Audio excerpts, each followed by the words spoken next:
words have gone straight to my head. You asked me to repeat myself, but you already know what I said. Take a step back, you cool alligator. I tried to be friends, but you snuffed me at the cradle. Punch a sock and lock it, you don't own the table. You're about to learn first what they told you in my fable. Does the sky ever answer? Or are we just lost in the race? Or are we chasing those flickers in cold outer space?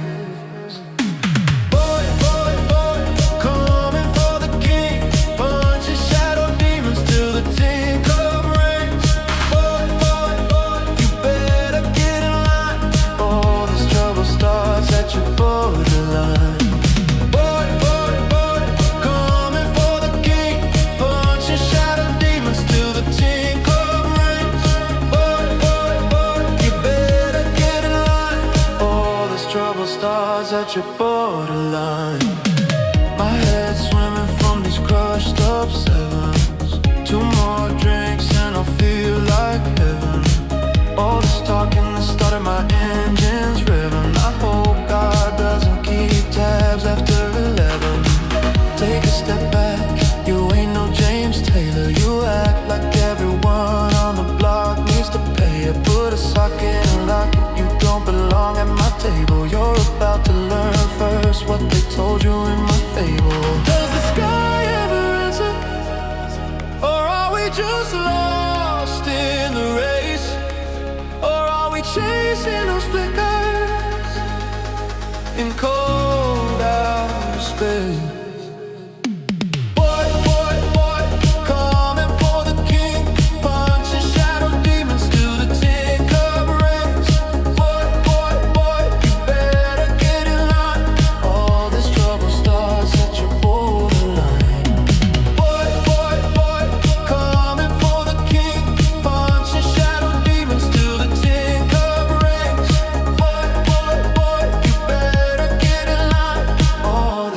Stars at your borderline.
Trouble starts at your borderline.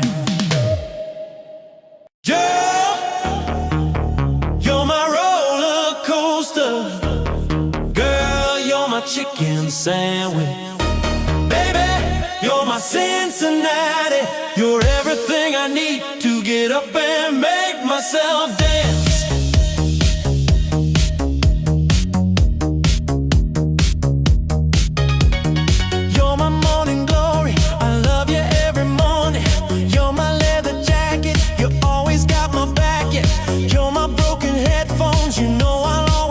Because you're everything to me.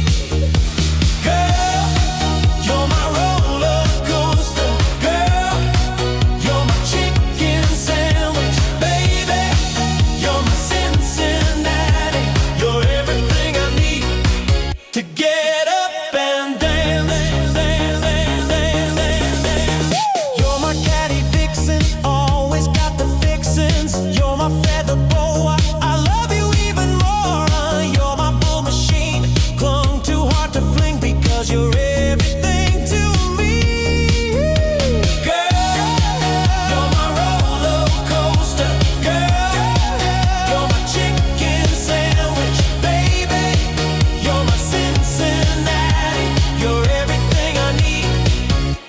get up and dance.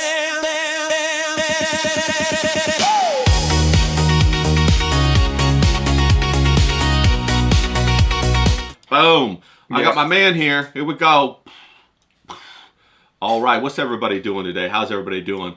I think I already had the VLC song intro off, so I think I got the music off. How you guys doing today? It is Saturday. We're getting together for a little impromptu like we do, a little live every Saturday. Have a good time.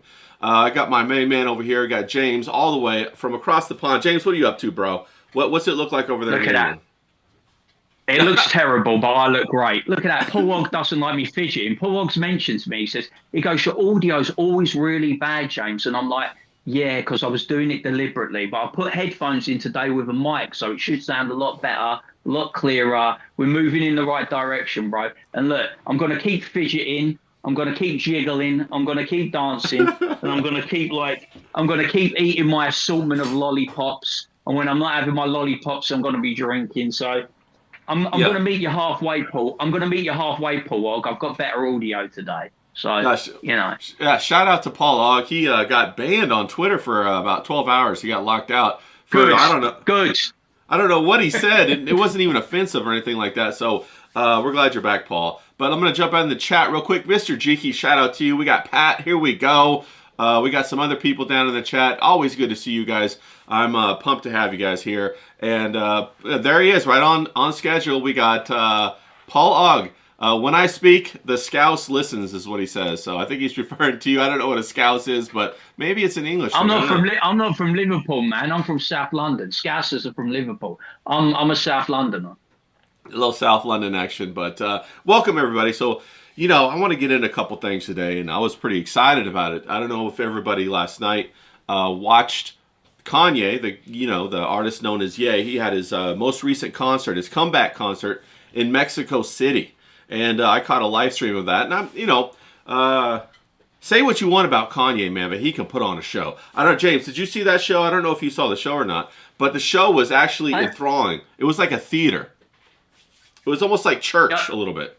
Look, this is the thing about Kanye West. I've never not liked Kanye West because Kanye West, to me, he's one of the few black people that are actually interesting. I find most black people to be like loud, obnoxious, low intelligence, but he's actually, he's not the most articulate man in the world, but you're talking about can you come back, and I was saying to you off screen, you can come back two ways. You can come back if you're good looking and you're a genius, and Kanye West is an absolute genius from the first hour. Remember he did the high school dropout and college dropout and all that shit, and then my favorite album of him was the 808s and Heartbreaks. You know what I mean? It doesn't matter when he goes off in these weird tangents. He's into his fashion. He's got some interesting things to say. He's kind of a thinker. He's not a deep thinker, but he likes to question stuff. And when he did the Netanyahu stuff with the net, and he put he's like, Jay-Z thinks he's like the genius, right? But Kanye West is the actual genius. You know what I mean? He's like,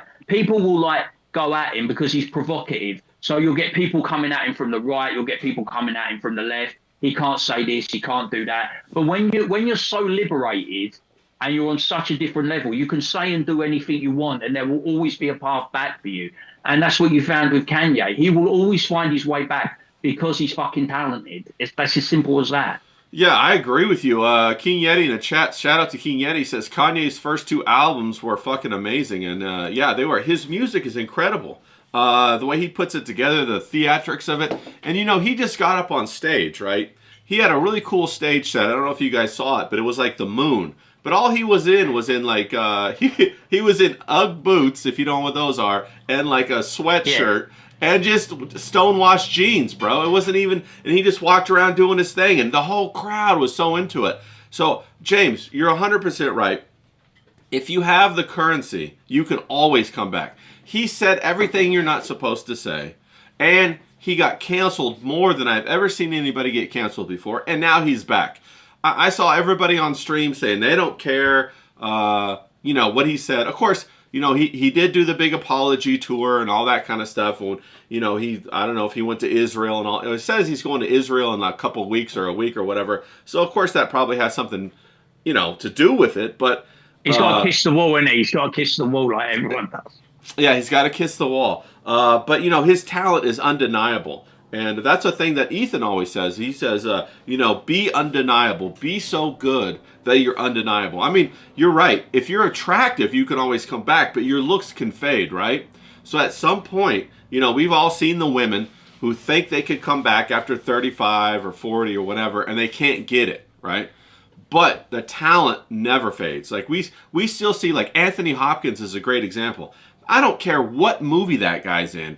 It is an incredible movie. If you've got the talent, that's all that matters. What are your thoughts on that?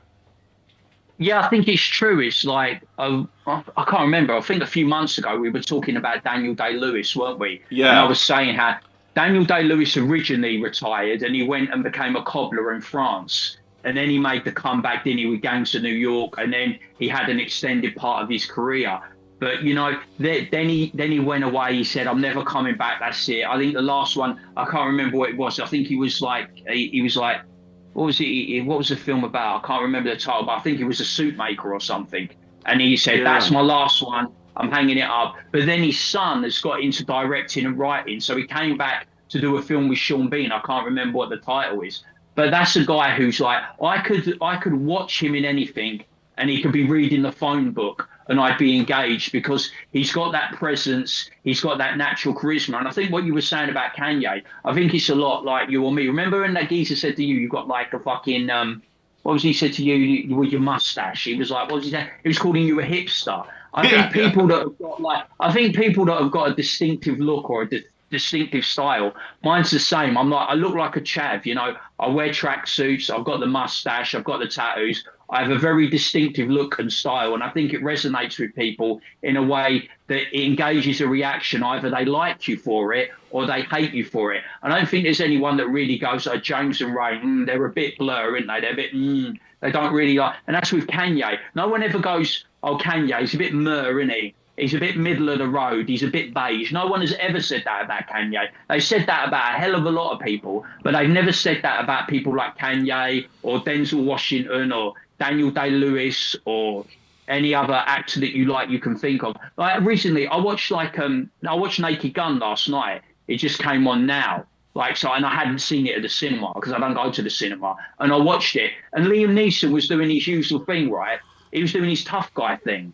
And I posted that Jason Statham's got a new movie coming out, and it's Jason Statham in Jason Statham playing Jason Statham. But I really want to watch it because there's nothing that I enjoy more than Jason Statham being Jason Statham. There's nothing I enjoy more than Liam Neeson being, I'm a world-class tough guy at 70 and I'm beating everyone up. You know what I mean? I like to see 70-year-old Liam Neeson beating up 20-year-olds. Yeah. I get a thrill out of it. It's funny. You know, he's very charismatic. He's very engaging. And I think people like that, they never die, like Anthony Hopkins. He's a very serious actor. You've never seen Anthony Hopkins on film, have you? Beat people up, you know, be particularly menacing.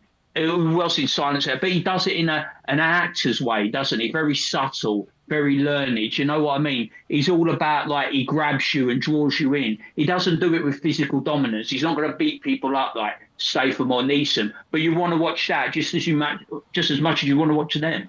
Yeah. You know what's interesting about it is even like when you think of people like Kevin Spacey, you know, he got canceled for doing whatever he did with underage boys. He's trying to make a comeback, and people are trying to fund his movies to have a comeback. So, you know, you can really see that it really doesn't matter what people do as long as they have the talent. There's countless rock bands from the 70s who all have underage problems that followed them everywhere. You got the Eagles, you know, Hotel California. You had all the rockers had those kind of issues, and everybody still loved their rock and roll. Who knows what happened with Michael Jackson? Everybody still loves Michael Jackson's music. So the big deal is you have to be able to win the audience. You know, that seems to me to be, if you can win the audience, you can get away with anything. What do you think about that, James? I think the greatest example of that is Roman Polanski. Roman Polanski was cancelled in America, and he actually admitted his crime, didn't he? I think he excused it by saying he was so devastated by what happened to Sharon Tate that he committed this horrendous act. And, you know, it isn't who he is now, or if he could do it again, he wouldn't do it. But he openly knew what he was doing and he engaged in it. And the doors have closed for him in America, and he made a career in Europe. But if you notice, there's certain directors and there's certain actors in America that still lionize him. You know, Yeah. they still give him awards, they still talk about him favorably, and they'll still travel to Europe to have been in his movies because he's considered an auteur. He's considered a guy. He's like a Quentin Tarantino. If there's a Polanski movie or a Tarantino movie, they're talked about in a different way than actors that are churning out movies all the time. You know, it's like an experience. And the same with Woody Allen. Woody Allen is still he's hated by a lot of people, but he's still quite revered by the actors and the artists and the people that have been in their movie. They say good things about him. You know, and even though he marry his daughter, didn't he? Stepdaughter or whatever it is. Yeah, his adopted daughter. Yeah. Yeah, he married his adopted daughter. And you know what I mean? It's like, because times change and attitudes change. I'm not saying that was ever good, because it's not. It's disgusting. It's always been disgusting. But attitudes have become very extreme now. And I think if you go to Europe, they give you a lot more leeway. You know what I mean? It's a very different culture. If you, as an American, if you ever go, you probably experienced it. As an American, when you go to different cultures, they have different attitudes. You've been to Asia, you know how different the attitude is in Asia. If you've been to Japan, they have very weird attitudes to sex. You know, with their anime and their manga, and you know, they're attitudes that would be frowned upon in America or the UK, but not necessarily frowned upon in Europe, because Europe's very laissez-faire, avant-garde, especially in places like France, where Roman Polanski ended up. They have a more liberal attitude to sex, and you know, so No, I think you'll find people like them never got kiboshed. They carried on and had a career. Yeah, it's kind of wild. I agree with that. You know, when I was in Asia, sex was something completely different than what it is out here in the West, and there were prostitutes everywhere. They say like even any girl could be a prostitute for $100 or $20 or whatever. When I was traveling through China and different places, and quite often, a lot of the hotels I stayed in, there would be 30 or 40 girls just sitting in the lobby, and they would be in their their short dresses, skirts, or whatever, and that's what they were. They were night workers, and it was kind of a shock to me at first, but then you kind of get used to it. But it seems to me that the audience, they're kind of addicted to anything that is good entertainment. Almost like they're an addict, almost like the entertainment is their drug. And if you can give them, good enough drug, they'll forget about any kind of sin that you have, and they'll wash over it. I'm trying to think of other people that have done that. If anybody in the chat knows of any other people that, artists or whatever, that have come back because of the strength of their skill or their music or their, hell, even with a painting, Robert Salvador Downey Jr. came back, didn't he, and had a really great second part to his career. Yeah. Robert Downey Jr.'s comeback art was huge. I think the one that I'm really disappointed about, and I think the one who was hard done by the most, is Johnny Depp. Johnny Depp was a really interesting actor. He done interesting roles, interesting parts. He's very avant-garde. He's kind of weird. He's not really American, is he? He's more European. Yeah. You know what I mean? In his demeanor, in the way he dresses, a bit like Al Pacino. This will resonate with you. Al Pacino dresses like a Renaissance artist, doesn't he? He dresses very much like, when he's away, he doesn't look like the gangster that he plays on screen. He's very much like, he grows the beard out. He dresses like an artist. I think he's interested in art and painting. But I think Johnny Depp was really hard done by, because he seemed to be the victim.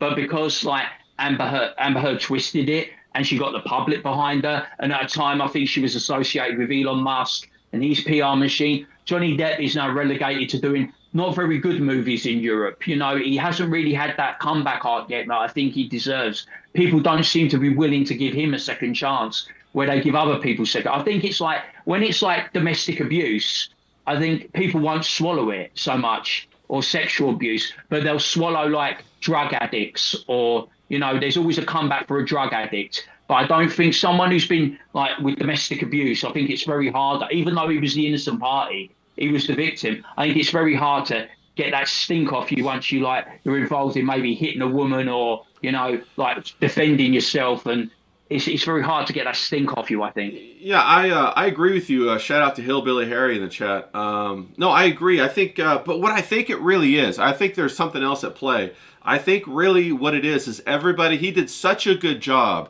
on Pirates of the Caribbean. Everybody wants to see him come back as Jack Sparrow. And I think Disney wants him to come back as Jack Sparrow. And so I think that if he came back as Jack Sparrow, everybody would forgive him and forget about the Amber Heard thing. I think he just did such an amazing job as that character. He kind of crushed his career a little bit. He kind of, kind of typecast himself. Yeah, and now he's like the Jack Farrell of everything.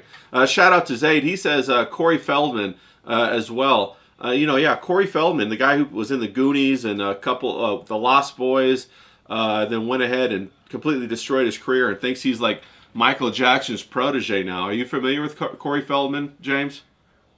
I'm familiar with the other guys. Corey Haim's mother is always saying, "Yeah, Corey I wish Haim. he'd shut his mouth." He keeps saying that. He keeps saying that Corey Haim was allegedly sexually abused by Charlie Sheen, doesn't he? And he keeps going with this. He tells anyone who wants to listen. And I saw something the other day where Corey Feldman says he's actually got evidence or tapes or documentation, and he said, but I'll only release it for a price. He seems to be like really damaged. I know there's a lot of people that laugh at him on YouTube because he can't really play guitar. He can't really sing. He's like a bit of a, when you go and do a bit of karaoke and you do it for a laugh and, you're a bit drunk and you're having a laugh with your pals. He does karaoke but takes it seriously so he looks like a fool. If you know what I mean. Karaoke's for laughs, but he actually thinks he's a serious musician. And I think he's just someone who's severely damaged. I look at this sometimes. The 1980s, I always say to you, the 1980s is my favourite era, my favourite decade. I love it politically, fashion, music. I love all of that era, the decadence. And I think some people, they never got past 1989, did they? Their career died in 1989. So take Molly Ringwald. Molly Ringwald was never the big actress that she was supposed to be. Her career died in 1989. And I think for the Coreys, their career died as well, didn't it? They couldn't transition. Someone like Tom Hanks, whether you like him or not, he managed to transition out of the 80s. But there's plenty of actors. Take Steve Guttenberg from the Police Academy movies. He never transitioned out of the 80s, did he? He will always be an 80s actor, and that's where his career went to die. So usually you find actors more than musicians will transition, but he didn't. He's just stuck there, isn't he? And he's got this weird thing with Michael Jackson. I don't know if it's because of the sleepovers or something happened, but he does have, like you said, that weird obsession with Michael Jackson and inhabiting in his character and personality. Yeah, I think he's trying to hold on to whatever kind of fame he can hold on to. And it's very difficult for even child actors to transition and become an adult actor. I think very few actually are able to do that. I'm trying to think back on if any of child actors. Who is that really attractive girl? Who is that really attractive girl that ruined her looks? She's got a tattoo below her eye. She was really, really attractive, and now she's like fat and like completely let herself go. I think she's got like a half moon under her eye or something. I thought you were talking about Disney actress. I thought you were talking. Oh, you're talking about Amanda Bynes. Yeah, Amanda Bynes. Yeah. Oh, yeah. She had a complete come apart, and then that asks the question: what the hell is going on in Hollywood? What's going on in Disney? Are the child actors and actresses the same thing happened to Ariana Grande? If you see her, she used to be completely cute growing up on Nickelodeon, and now she's crazy and. There's all kinds of rumors going around about how all of the... She's blaming Cynthia Erivo, isn't she? She's saying something happened with Cynthia Erivo, and she said it will come out. She said filming those two movies, like back to back, and the time they spent together kind of like did something to her or took it out of her and like caused her to have this anorexia or something, like this dramatic change. She's like laying the blame at Cynthia Erivo's doorstep, which is really weird because over here, we kiss her ass, Cynthia Erivo. It's like she was on like you have Dancing with the Stars, don't you? And we have our English version of it called Strictly Come Dancing. And she was a special guest judge, right? and it was so embarrassing. All the other judges were like, "Oh, Cynthia, we are so honoured to have you here, to have a strong black woman on the panel to tell us what to say and do. You're immense talent. You are a shining light of this country, and thank you for gracing us with your presence for a couple of hours." She's completely lionised in this country, but Ariana Grande seems to have a story to tell with her. Is she English? Is Cynthia English? I think Cynthia Erivo's English, yeah, Okay. British English. I think. Because I was like, I don't know where the hell she came from. She's one weird looking lady, bro. She's a fucking weird, crazy looking lady. No, James, I think I have a theory about this. I think all of these people who like do movies, they are like contractually put together as a couple during that movie.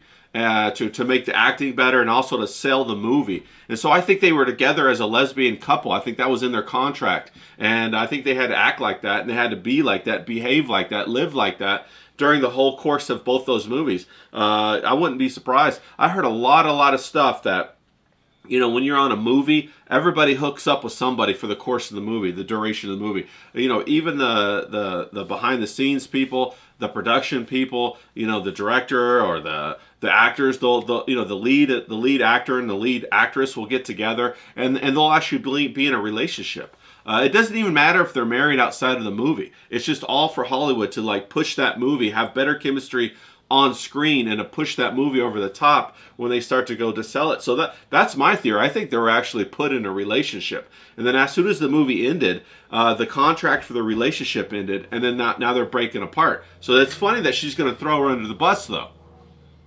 It wouldn't shock me, like, because I remember there was a time, right? When like Selena Gomez was hot, right? And Ariana Grande was coming up, and there was that bird. What's that one from Fifth Harmony? What's her name? Camila Cabello, right? I had such a thing about, and the girl that was in Sopranos, Dania Ramirez. Because, like I told you, we don't really get Latina women over here, and I've got a real thing about certain Latina women, and they were sexy as fuck. I remember when Ariana Grande was doing that pop career, and she was in her infancy, she was so fucking hot, man. She was like, remember when she was dating Mac Miller?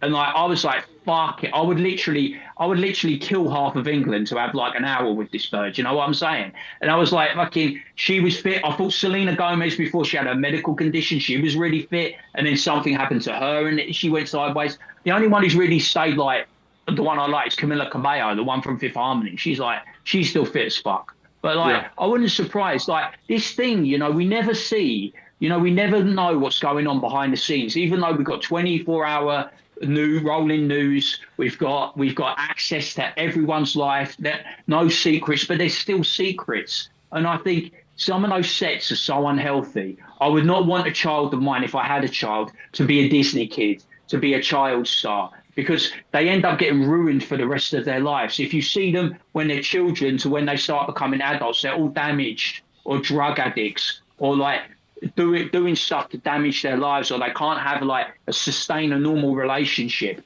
It's just weird how it chews them up and spits them out. It's like a factory. What's next? Who's next? Where can we find the next star? And I think it's so unhealthy for those people that have had astronomical fame to go from that to nothing. I remember seeing that girl that used to be in Happy Days.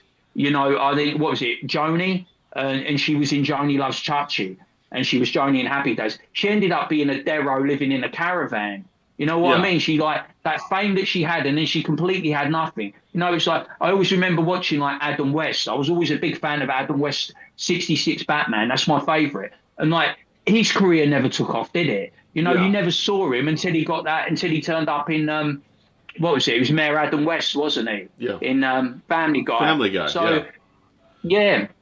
It's like these people, it's so hard. I don't know. It's not like when you've got a normal job, is it? So you work in a supermarket, or you're a mechanic, and you just go, I'll go to another supermarket, or I'll go to another mechanics, I'll go to another chop shop. You were never that famous in the first place. But it must be very hard when you've had that fame and you have to come down and you're working in like a call center and they go, didn't you used to be someone? Didn't you used to be? Oh, it must be terrible. What did you do with all your money? How comes you completely fucked your career in life? Oh, have you seen that? Have you seen that person that you acted with? They're just in this really big movie. Why aren't you in that movie? What happened? Were you not that good, or did you say or do so? Could you imagine having to answer that question every day? Why you're still not a success?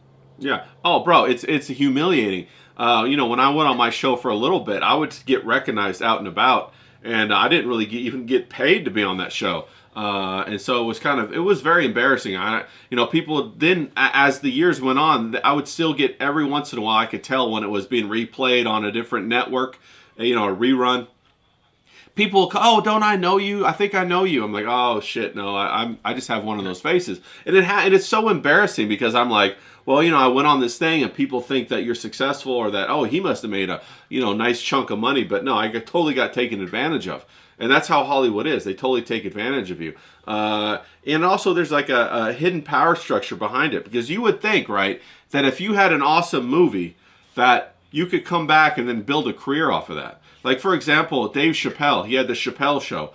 He had an awesome three seasons of the Chappelle Show. He goes into that boardroom. They tell him they're only going to give him, whatever amount of money, when he earned the whole thing, and he was entitled to the, half of the money, not 10% of the money. And then, so he just calls it quits and flies to Africa. How come it's so difficult? Why wouldn't they just say, okay, well, Dave Chappelle, he made a fantastic show, he's a great comedian. The audience loves him. He's a sure thing. Let's just get him going. Let's give him what he wants, so he can have a great career. But no, something else goes on. What do you think that something else is, James? What else is going on behind the scenes? I don't know. I think sometimes, right, people can smell stuff on you. And I think they want people who are pliable, that will comply, that will play the game. When you look at a Dave Chappelle, he doesn't look like he's the guy that will eat shit, does he? He doesn't look like the guy that will play the game. He doesn't look like the guy when you say to him, oh, how high will you jump? He doesn't look like that kind of guy, does he? He looks like the kind of guy, look, I'll do this for you, but I want to do it my way. And this is how much money you're going to pay me to do it, because this is what I think I'm worth. I think sometimes they don't want those alpha type personalities, because they're the ones that are not going to eat shit. They want those personalities that are like, yes, sir, 3 bags full, sir. What more can I do to you? Do you want me to blow you in the office? You know what I mean? Do you want me to, give you a percentage of my money? Do you want me? It's like, I always think about like Elvis. Elvis was huge, right? Everyone says Elvis, the king of rock and roll, right? Elvis never left America. He never came over to Europe. He never came over to the United Kingdom and England, where he was famous, because he was under the shackles of Colonel Tom Parker. And you ask yourself, how can a man, right, who was at the top of his game, was the most famous person on the planet, was the king of rock and roll, how did he ever get entangled with a shyster like Colonel Parker? And Colonel Parker had total control over his life, to the point where he could say yes and no to what Elvis wanted to do. Elvis wanted to be a mainstream movie star, right? He wanted to be a mainstream. But Colonel Parker was so scared that he made him do those shit movies, where they get a sexy actress, and they were really terrible scripts, because he wanted to keep him under control. He knew if he'd done a really big movie, then he'd get out from under his shackles, and he would go on to do whatever. You know what I mean? And he might have lived a lot longer. But he somehow got manipulated by a carny guy. You know what I mean? A cheap suit salesman. You know what I mean? And you wonder if the most powerful man on the planet, the biggest star in the world at that time, could happen to him. Then it's going to happen to someone like me and you quite easily, isn't it? Because we don't have the power or the influence. Yeah. Mr. Cheeky in the chat says the same principle when banks give you 0.5% interest on a 10K in your savings, but then charge you 12% interest for a 10K loan. Yeah, it's all about control. It's about messaging. And of course, it's about money. But it's more about, like, money represents the amount of attention a project gets, like a music or a movie or whatever. Like if they have a $1 billion movie, they know it's a lot of interest is in that. And so it's very powerful. And I think that's what Hollywood, the music industry, these entertainment industries deal in, is about control of attention, control of interest. They want to get the messaging the way that they want it to go. They want to do all that kind of stuff. And money's secondary, but it's an indicator of how much the audience or how much the viewers are interested or obsessed. Like you mentioned Elvis, I do know that Elvis met Priscilla in Germany, but he was in the army at that time, I think. Yeah, But he was stationed in a barracks, wasn't he? yeah, but like Elvis was like the prototype for the American rock star. Then after Elvis came the Beatles. And the Beatles were made like by Tavistock. Everybody's like, oh, it's Tavistock. Put them together. And the Beatles, that's why they call it the British invasion. The Beatles were the first group to invade, the West culture from England, from the Tavistock, from those secret society kind of things. And then everybody completely got obsessed with it. Whether it was real or fake, it didn't matter because they even staged marketing where the women would go crazy, over the Beatles, getting out of their plane. And some of that was staged. But then as they got going further and further in their career, it became real. So they seeded into the consciousness of society what they wanted to happen and how they wanted to behave. And it's also a very interesting observation that at that time, pop culture influence began to override the family influence. So people would listen to what Led Zeppelin had, to say rather than their parents. People would listen to like what Pink Floyd was doing or what the Beatles were doing and say, oh, Mom and Dad, you guys are fuddy-duddies. You guys don't know. I think they used fuddy-duddies back then. I don't know. Yeah. But they said, oh, you don't know anything. Paul McCartney, he knows what's what. And it turns out that, no, he didn't. He was fucking over the whole generation. Just like all the other rock and roll people were. And that's very interesting. So it becomes like this big, huge, mechanism to control society through the teenage growing period and to isolate them from their parents. And, I think that really is what the entertainment mechanism is. What are your thoughts on that, James? Yeah, I think so, because if you go through the generations, so if you think every music where the youngsters are coming up, their parents and their grandparents will always say, this isn't the music in like my day, the grandparents will say. And then the parents will say something like, what's this? This is the devil's music. They used to say that about Elvis, didn't they? Now, you can't get much more vanilla than Elvis, can you? But they used to say, oh, this is the devil's music, even though he was a church-going guy. You know what I mean? They were scared of rock and roll. I remember when Elvis came along, he was in a feud with Frank Sinatra because Frank Sinatra was the lounge lizard. He was a swinger. And Frank Sinatra didn't like what was coming in the future because he couldn't move like Elvis. He wasn't the rock and roll star. So he had that feud, didn't he? And then there was also, you take John Wayne. John Wayne also had a feud with Elvis and Sinatra because John Wayne was very much your old school cowboy and he didn't like the way that America was moving, did he? He thought it was all like a commie influence, didn't he? He thought they were all commies that needed a slap.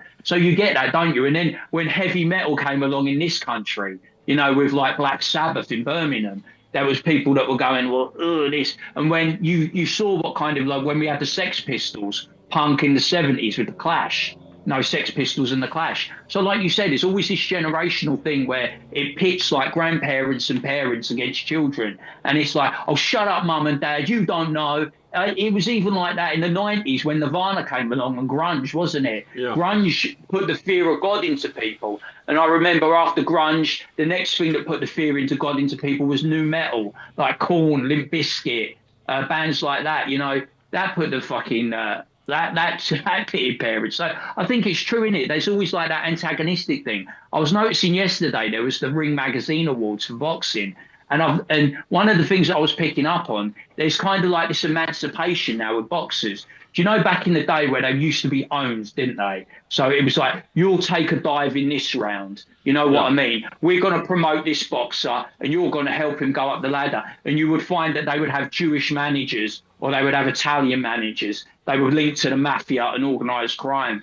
Well, what I notice now, young boxers are smart. They're like, I see that you're making money off my hard work.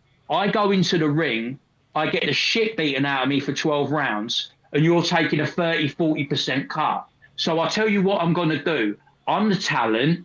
I can talk. I can promote myself. So I'm going to start my own promotion company from the ground up. I'm not going to wait till I'm successful. I'm not going to wait till I'm in my 30s, my mid to late 30s, and my career's over. I'm going to do it from the jump. I'm going to start up James Grabban Promotions, as a young fighter. And I'm going to take all the money for me and my family, and I'm not going to give these promoters the cut. Yeah, you might get a slice for helping me put on a show, but eventually, once you taught me and I'm 20 fights in, I'm going to be running my own shows. You know what I mean? You'll see that with Anthony Joshua, and there was this American fight. I think it was John Norman. John Norman says he's going to start doing his own thing. You know what I mean? He's an up-and-coming fighter. He's going to be big.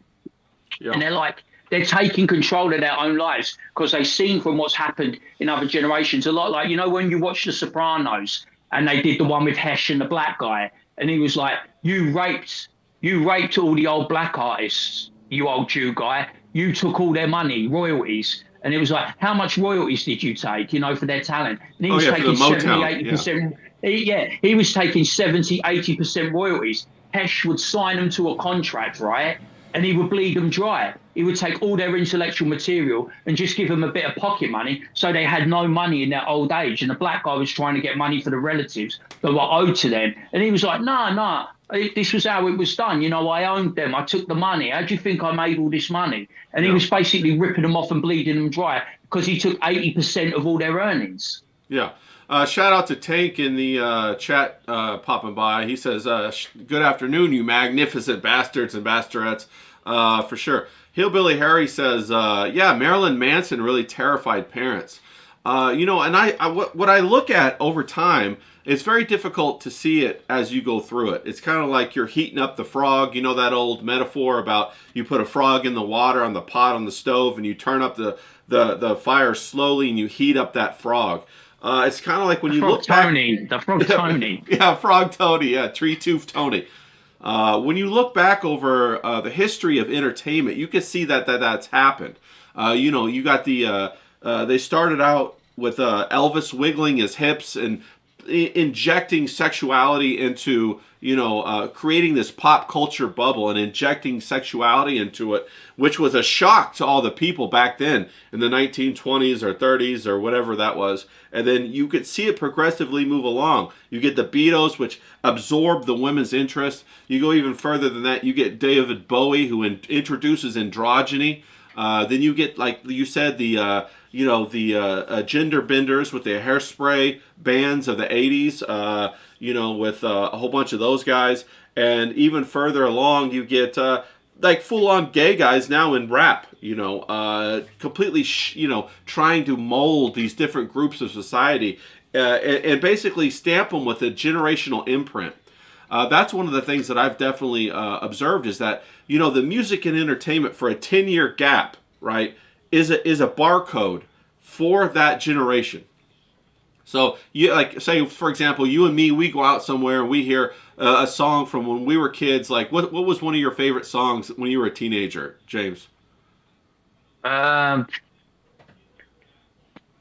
Life, Blur's whole Park Life album.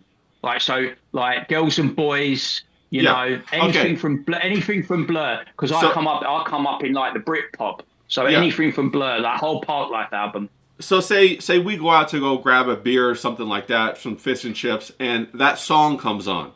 You're immediately flooded with memories from that time. Yeah. You see how that works? And then the next generation is going to have, I don't know, whoever the next group of people is. It could be like Kanye West, Yay.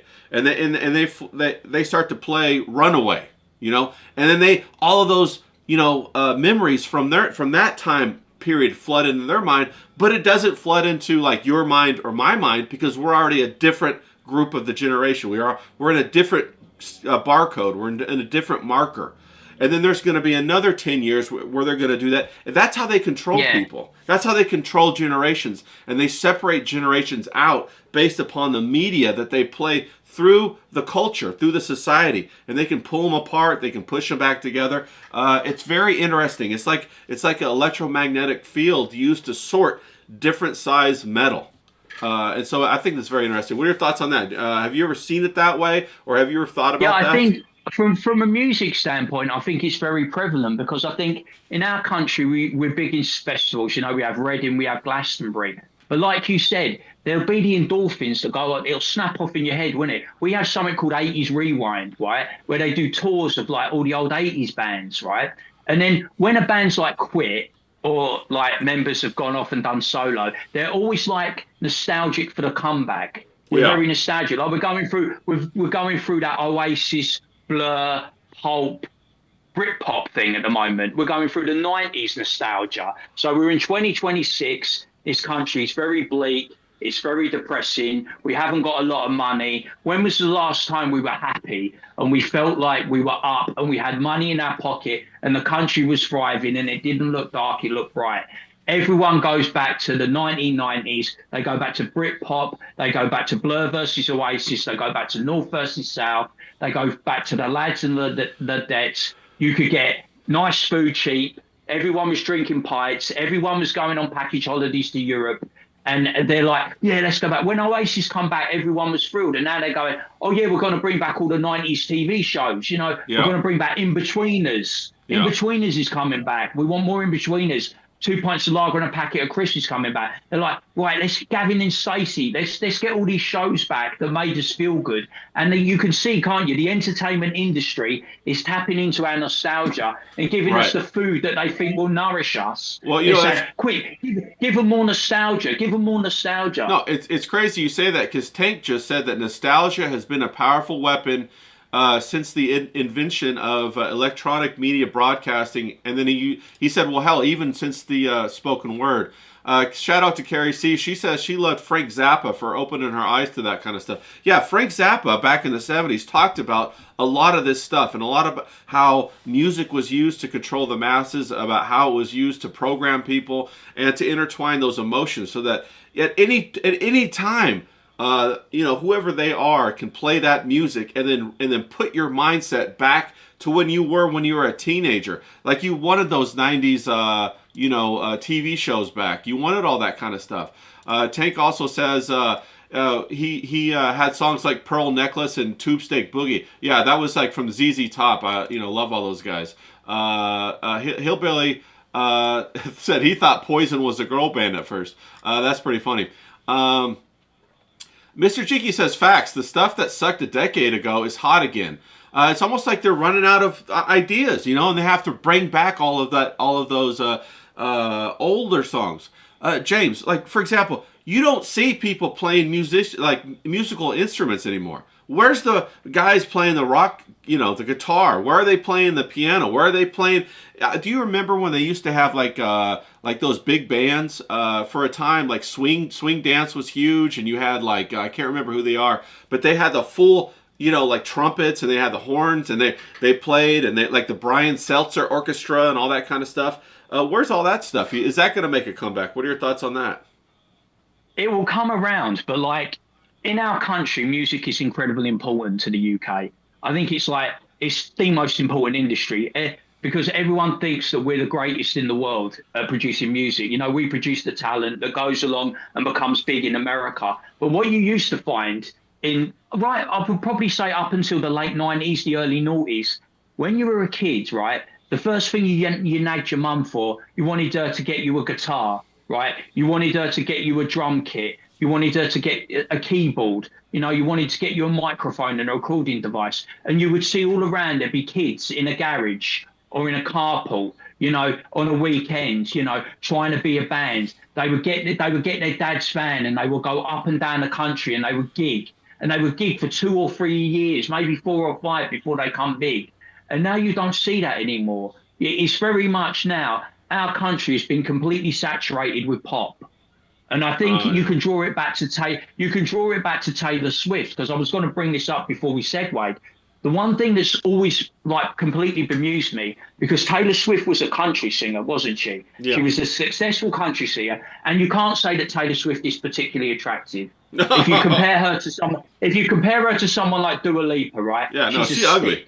She's ugly. She's a stick. Yeah, there's no comparison, right? But someone got a hold of her, right, and said, we're going to take you out of country and we're going to launch you mainline into mainstream pop all over middle America, right?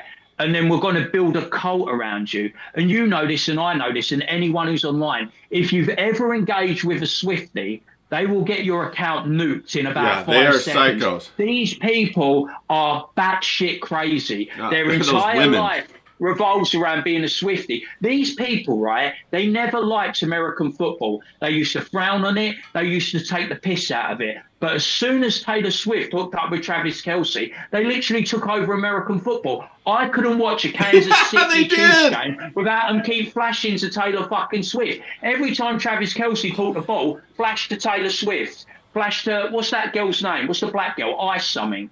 Yeah, Ice Spice. Ice Spice was always there. And then Blake Lively was there till they had a fallout. I'm like, dude, I'm trying to watch the American football. Can you please not go to that stick insect every time Travis Kelce catches the fuck? But they built a cult, didn't they? If you notice, Dua Lipa is on a different level to Taylor Swift, but she doesn't have a cult behind her. Right, there's not these lippers or doers on the internet. But if you come across a Swiftie, they will burn your life down if you don't say Taylor Swift is the most beautiful woman that ever existed. So someone took her out of the country and western vibe and launched a mainstream pop cult, didn't they? And and the money that's generated behind it.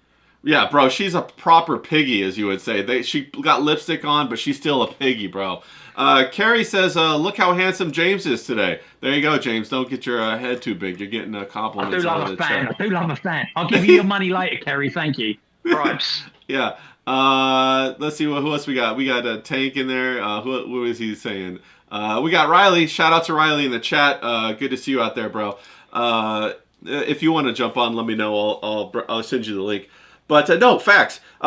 That's why I wanted to transition over to Kanye. You know, Ye crushed it last night. He was in that. I watched the stream. And I wasn't like a huge Ye fan or anything like that. But I appreciate his music. I appreciate his craftsmanship. I appreciate how he throws. You know, when you go to one of his concerts, it's an experience. You know, it's how it used to be, and that's such a contrast from all this bullshit music that they've been pumping out since like 2009. You know, with all this crazy stuff, and these people who aren't even talented. But I watched Kanye West.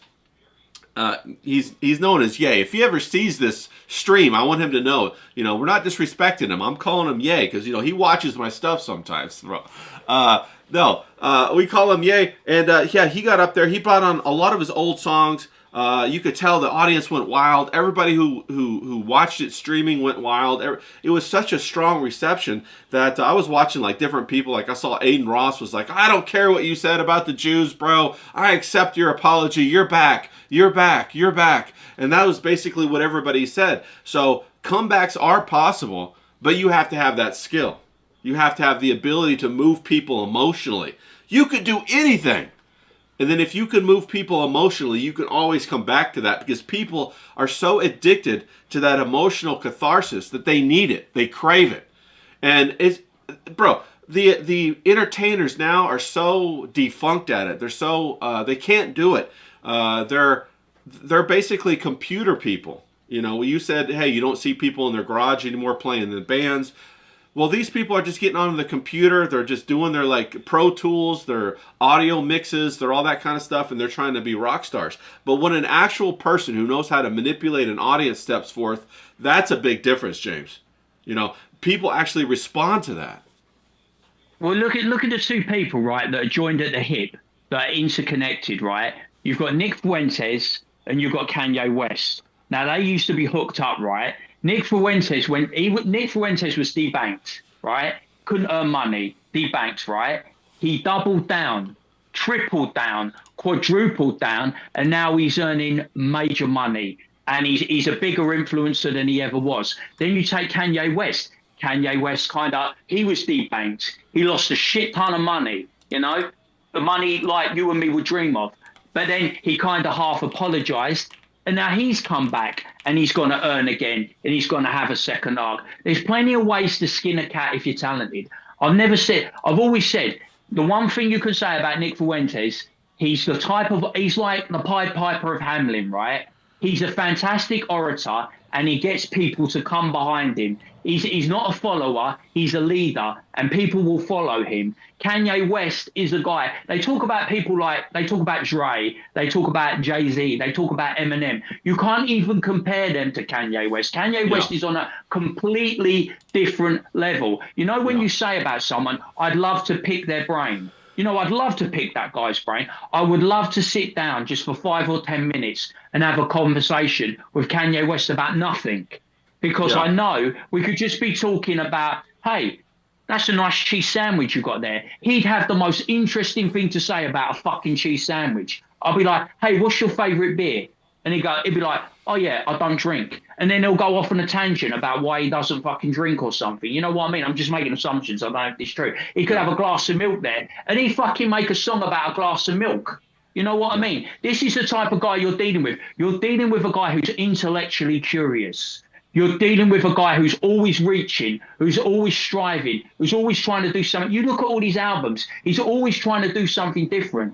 You know, he doesn't stay in a lane. You know what I mean? He doesn't look for controversy. The reason people think he's controversial because he doesn't play by the rules and he doesn't paint by numbers. He doesn't go 1, 2, 3, A, B, C. He gets in that studio and his mind is like a mix of like crazy shit, and it just all comes out, and he puts it out there, and it's interesting. You know what I mean? It might not be your cup of tea, but it's an interesting work of art. And that's what I like about artists and people, is they've got something interesting to say, or they're slightly different. I don't necessarily like the people that fall into line and it's like, this guy says that, so I'm going to follow into that. This guy's got that style, so I'm going to copy his style. Kanye's got Kanye's style. Nick's got Nick's style. I don't particularly care for Nick Fuentes, but I can respect that he doubled and tripled down. He ain't backing down. He ain't asking for your help or an apology. And he's gone from being debanked to earning. So you've got to respect that. You want to like it, respect it. Well, it's also interesting to note that, you know, Nick and Sneeko are all big fans of Kanye. You know, they all kind of cloister together. But no, you're right. There is a formula for success, and then there are creative people. You see the formula, like, you know, when the Beatles came out, a lot of the boy bands now all of a sudden coming out, right? You got the Monkees, you got other groups that came out, and then the boy band became a thing from there on in, all the way up to like, you know, New Kids on the Block in the 90s, and you got like Backstreet Boys and NSYNC. And that over here you had Take That, Boyzone, Westlife. They were all carbon copies of each other. And that became a formula, right? So there is a formula, but then there's actual creative people. Like, you know, you got like Kanye, he's creative. You had like Prince. You know, how are people going to fit Prince into a box? Prince did all kinds of weird stuff, and everybody loved it because it was just, you know, the creativity just flowed from him. It's a lot like Cat Williams, too. You know, Cat Williams, the comedian. He's very creative. He does his own thing. He goes out and tries to market just to the people. He doesn't really play ball with the entertainment industry. And, you know, I think those are the people that actually set trends and shake things up. And, you know, and to that end, you know, you got Dave Chappelle is very similar to that. And the industry does not like those kind of people because they don't want it to be shaken up. They want to keep their power control over the markets that they have. They don't want to transition from, you know, vinyl records to tape. They don't want to transition to CD. They don't want to transition to streaming because every time that happens, they could lose their place at the table. So it's a very power-oriented type of battle. James, what are your thoughts on that? I think like if we're talking about streaming, because we're streaming right now, what I've noticed, and you and me talk about this quite a lot off screen, how like the streaming industry is kind of creatively starved at the moment, isn't it? Yeah. It's pretty much vanilla and everyone's the same and kind of copying each other's pattern. You know what I mean? If you watch their stream, they'll do a lot of 1, 2, 3 ABC paint by numbers. You could the only way you can distinguish the stream is it's got different personalities on there, but they literally do the same thing. I can't think of any streamer at the moment where I look at it and I think, I've got to watch that stream. It's a much watch. It's pretty engaging. If I miss just 10 minutes of this, I'm going to miss something exciting and riveting and something that that I'm going to want to talk about with you or someone else. And it's like, I don't feel like that. Like if you go onto Rumble, it's a lot of old boomer conservatives, isn't it? You know what I mean? It's very much, I see, like the only thing that really interests me on Rumble, you've got Mersh. Merch I find interesting. He manages to hold my attention. Some of the stuff on the stream I don't like and I'm not interested in. But him as a personality, he does what he does well on Nightwave. I enjoy it. You know what I Yeah. mean? But I don't think there's a lot of stuff on Rumble that's particularly interesting to someone like me. It's just a lot of crap. I know they're trying to get into gaming. Don't care. You know, Yeah. YouTube is okay. You know, it's YouTube has always been YouTube, and it will continue to be YouTube. You have to kind of stream within the parameters that they set, don't you? You can't really go out of it, you know. But like, I think for me, Kick's interesting. I enjoy Kick. I told you, you know, I enjoy HS Tiki Toki, Ed Matty, Danny Boy 83, Rampage Jackson. I enjoy the fact with Kick, right? You do a live stream with the sole intents and purposes of chopping it up into clips. And the Yeah. clips are what's exciting. You do the content for 2 hours or 3 hours or whatever, so you can get those clips, put them out there, and it gets that buzz and attention. Then you take the funny stuff, and then you can just watch the funny stuff. I think that's where streaming's going to go. You do the streams with the intents and purposes of chopping it up for clips, and No, the clips on Kick, they get the buzz, they get the vibe. You watch them and they're funny as fuck. Whereas No. sometimes I'm watching YouTube and Rumble and it's a bit stale. Yeah, no, I agree with you. It really becomes about manipulating the media. And welcome, Riley Klippa, to the stream, master manipulator, provocateur of the streams. Yeah, big Ye fan. That's what I wanted to throw you out the link and get your take on it. Did you, by any chance, see that Ye in Mexico last night? Yeah, dude. Ye is undeniable. Right, I agree with that. What are your thoughts? What were your thoughts seeing him come back like that? Yeah, I mean, I never. So for me, my perspective on it is he never went away, so he never came back, right? And he's been doing these huge 80,000 venue shows the whole time he's been canceled. He's just had to do them in, you know, South America, Asia, but he's been doing them. I've been Right. watching these shows, the Korean show, the China show. These are. He does one of the best live show performances of all time because he uses like the four dimensionality of being outside, right, or whatever. Like there's the bully moon that he does. There was the Donda moon thing. Like there's this whole this idea during the Donda performances where he was like floating in the sky Yeah, I in the remember middle that. of the arena, dude, with the fucking spotlight on him and 80,000 people around him. As far as a live show goes, he's also actually like performing. Yeah. There was and he's not the only one performing. People not on the middle of the stage, people that not in the middle of the arena are performing from backstage too, like with talk boxes and shit. Like it's a very complex audio setup he has going on, and the visuals are unfucking matched. I mean, like you were saying earlier, when you can go out there and you can control the whole crowd, and I mean. Compare this back to with stand-up comedy. I think one of the most impressive stand-up shows of all time is considered to be Dane Cook's Vicious Circle Yeah, that was a good one. performance in the middle of Madison Square Garden, and he's performing to the entire audience the whole time. He's walking around in this circle, and he's engaging, you know, all of the people in the whole arena. The fact that Ye can do that, I mean, you compare it to other people at Ye's level, or right below it, like Travis Scott's arena shows or The Weeknd, he's still standing on a stage, like looking in a direction, basically. Yeah. So, as far as crowd control, totally unmatched. Yeah, I was gonna say is Ye the epitome of the performer, of the superstar in our generation right now that's alive right now? Is there Yeah. anybody close Oh, yeah. to him? Is there anybody even close to him? No, he's Michael. He Yeah. is Michael Jackson. Yeah, he's the Michael Jackson of our era. I completely agree with that. And we were talking about the ability to come back, like you said. Well, he's always been doing these venues, South America. He's uncancelable. They can try to cancel him if they want to, but he's just going to go and do his own thing, and he's still going to be successful at it. But in a sense, he has been accepted back in the mainstream after The last 3 weeks have been crazy because, yeah, we're watching everybody come out and say that they forgive Ye or like, oh, take all the time you need, brother. Like these people who worked with him in the studio system, his engineers, his producers, these guys who had kind of distanced themselves from him are on Instagram and on Twitter saying like, okay, thank you. Like you said, Adam Ross is like, oh, I don't even care what you said. Thanks for the apology or whatever, right? Yeah. They wanted an excuse to bring him back. I think another thing, though, timing-wise, right, we have to think about is yesterday, Jay-Z was outed for being on the Epstein files. Oh, facts. That is one of the biggest parts of this story that possible because Ye has been saying that for years. Wow. He said on January 2025, know some nibbers who went to that island. Why the fuck would you go to that island? Yeah. He apparently meant Jay-Z and Pusha T. Everybody Yeah. knew he meant Jay-Z, though. That's the thing.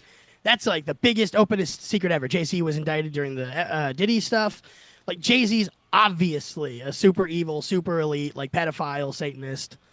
Like, he's the bad guy. Do you think they'll get Jay-Z, or is he going to go away unscathed, and then, like, all this will come out after his death? What are your thoughts on that? He has a lot of money. But so did Diddy. I can see them getting him for something. Well, Pusha T's almost definitely opinion, going to jail, by the way, because he's supposed to be playing at the Grammys this weekend. Yeah. Like, I mean, Pusha T's like fucked. Yeah. But the thing about there's a difference between Diddy and Jay-Z, because Jay-Z comes across as a family man. You know, he's got Beyonce, they got kids. He's kind of seemed to have separated himself in the public's eye from those kind of things. Whereas, you know, Diddy, I'm still seeing him as like in his 50s doing the Diddy parties. So it's easier to burn him at the stake. What are your thoughts on that? Jay-Z about was there. Public Diddy impression. Parties, though. Well, he was. The public I'm not saying he impression wasn't. for rap fans too, though, is that like Jay-Z was at all the white parties and he's corny. That's a big thing. Rap fans don't really like Jay-Z. Yeah, that's huge. That's what's going to bury him. If you go on Twitter right now, people are trying to defend Pusha T. Like, no, he can't be on the Epstein files. We like him, but nobody's really defending Jay-Z. Wow. We got King Yeti in the chat. He says Jay's son Raymir says that he doesn't claim that he was born to his mom when when she was 14. Wow. Yeah. So there's a lot of skeletons in Jay's closet too. Well, what are you gonna say? And Ye Clipper? said that. Well, just Ye said that Jay's two most recent kids look like they're retarded. Like there's some kind of weird, maybe inbreeding or something that Ye implied. But you know, Ye is like he's also a manic, depressive, kind of mood shifty, crazy person. He said a bunch of shit last year that people didn't pay attention to because they were trying to talk about the Jew stuff instead. Yeah. But he also said that he knows that Harry Styles and Justin Bieber tag team Taylor Swift. He said a bunch of stuff about Jay-Z's family life and his kids and how about stuff like Jay-Z probably going to the island. And then he got more locked down on it. Like, no, Jay-Z definitely went to Epstein's island. Stuff like that. Now, and at the time, it's easy to go like, well, you're crazy and you're mad at Jay-Z because he won't give you back your masters. So Ye is signed under Jay-Z for the longest time, obviously. Everybody knows that.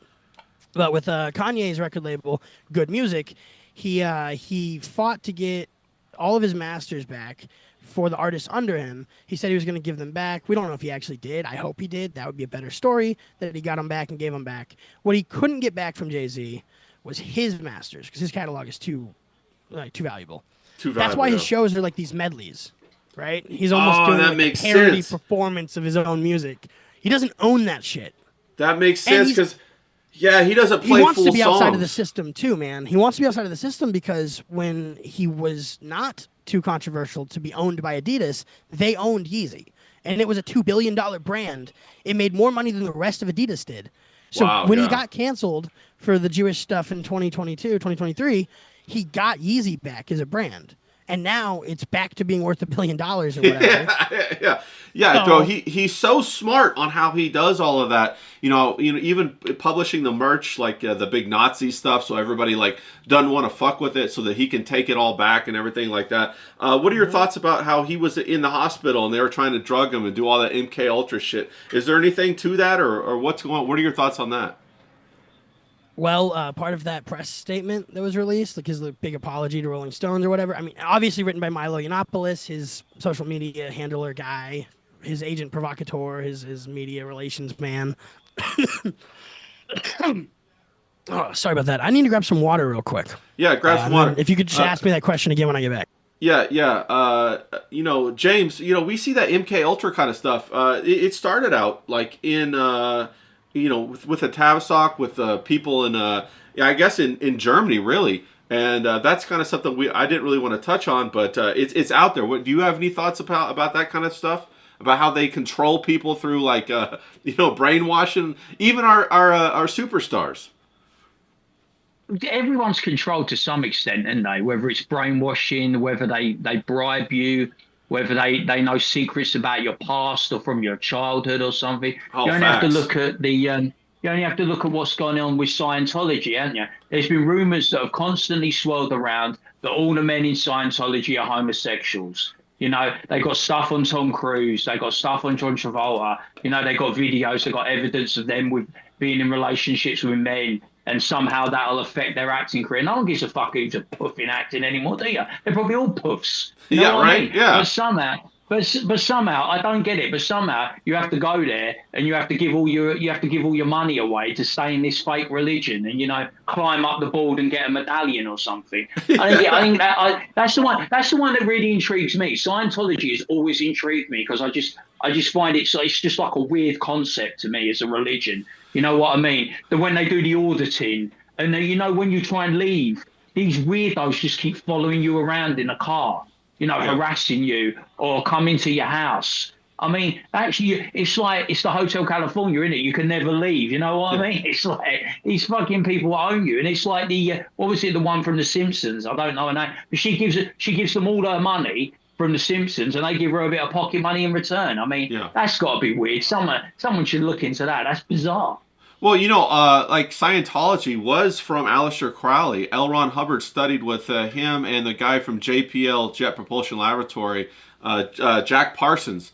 And they were in the Oro de Templi or Oro de Oro or something like that, OTO.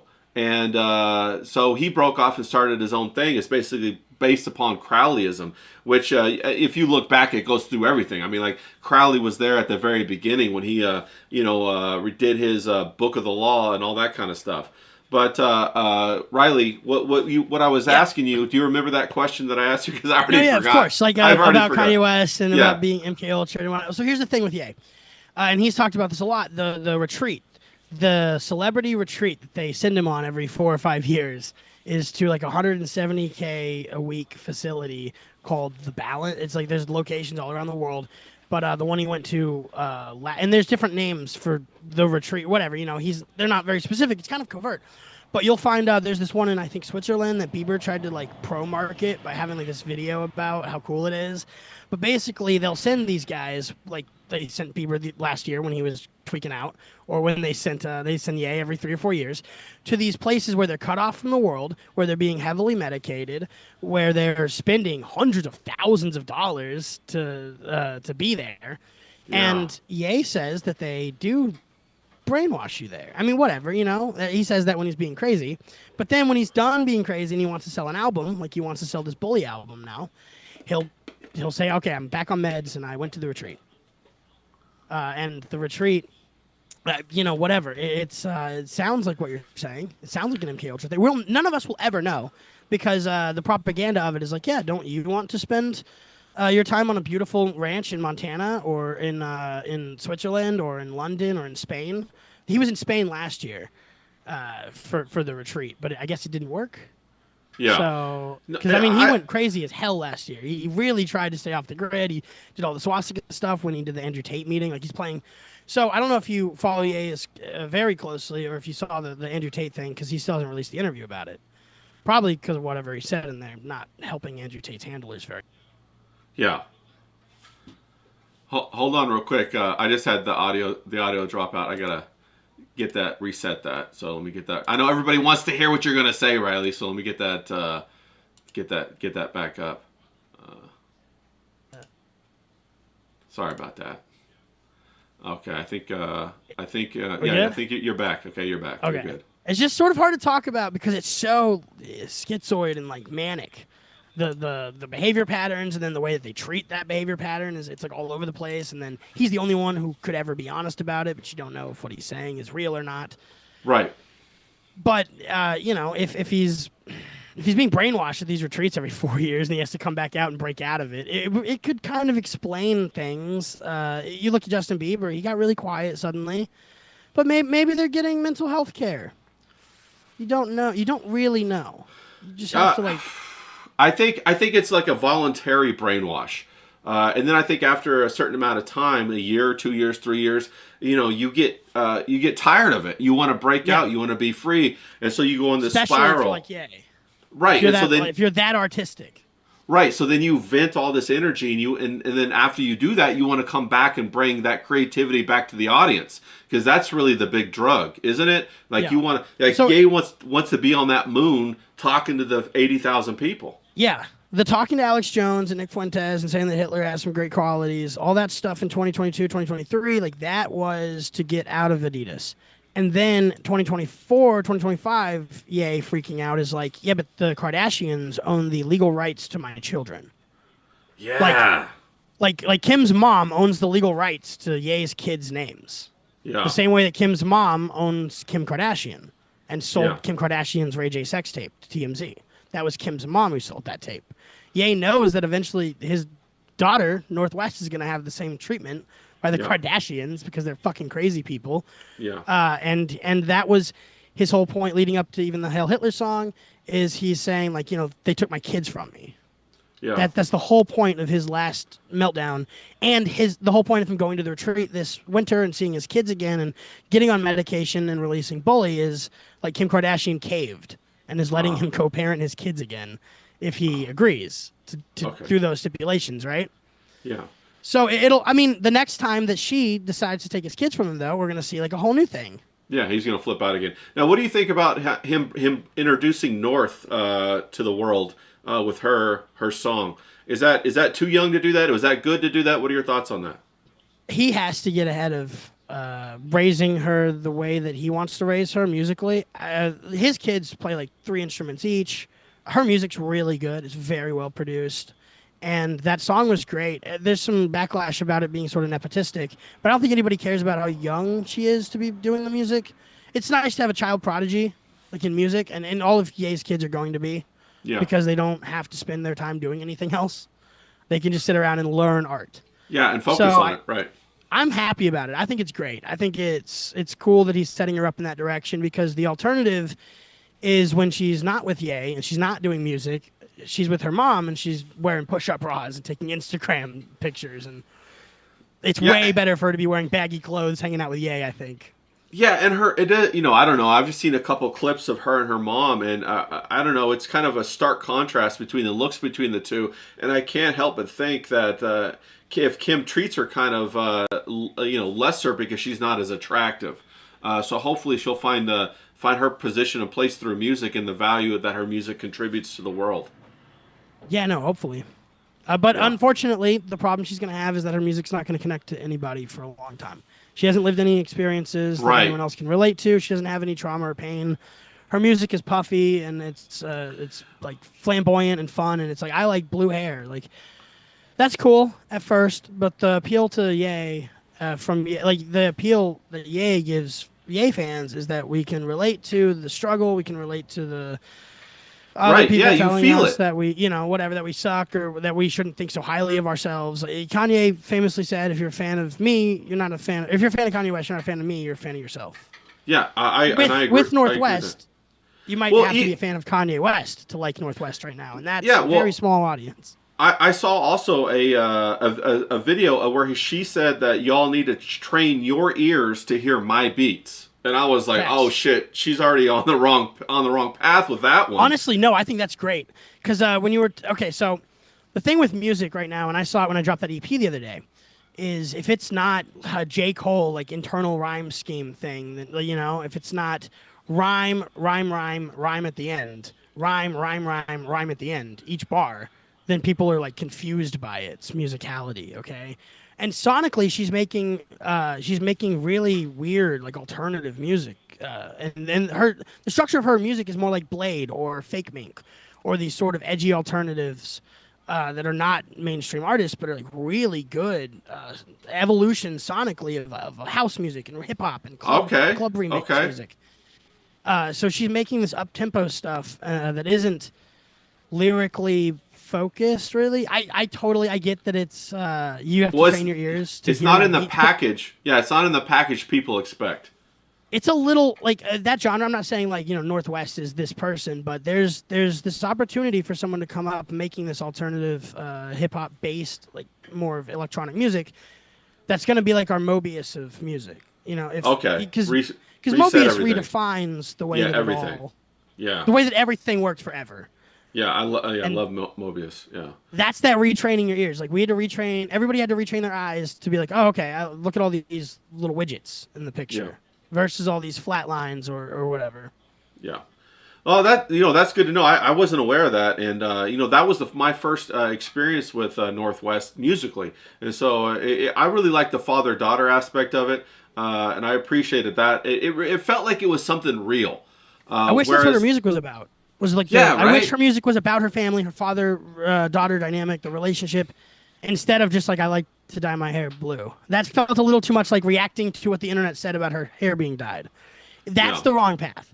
Whatever yeah, she wants to do, be pretentious in music. If she starts reacting to like the opinions of her and makes that what her brand is, instead of setting the path going forward like her dad does, that would be the wrong path for her to go down, in my opinion.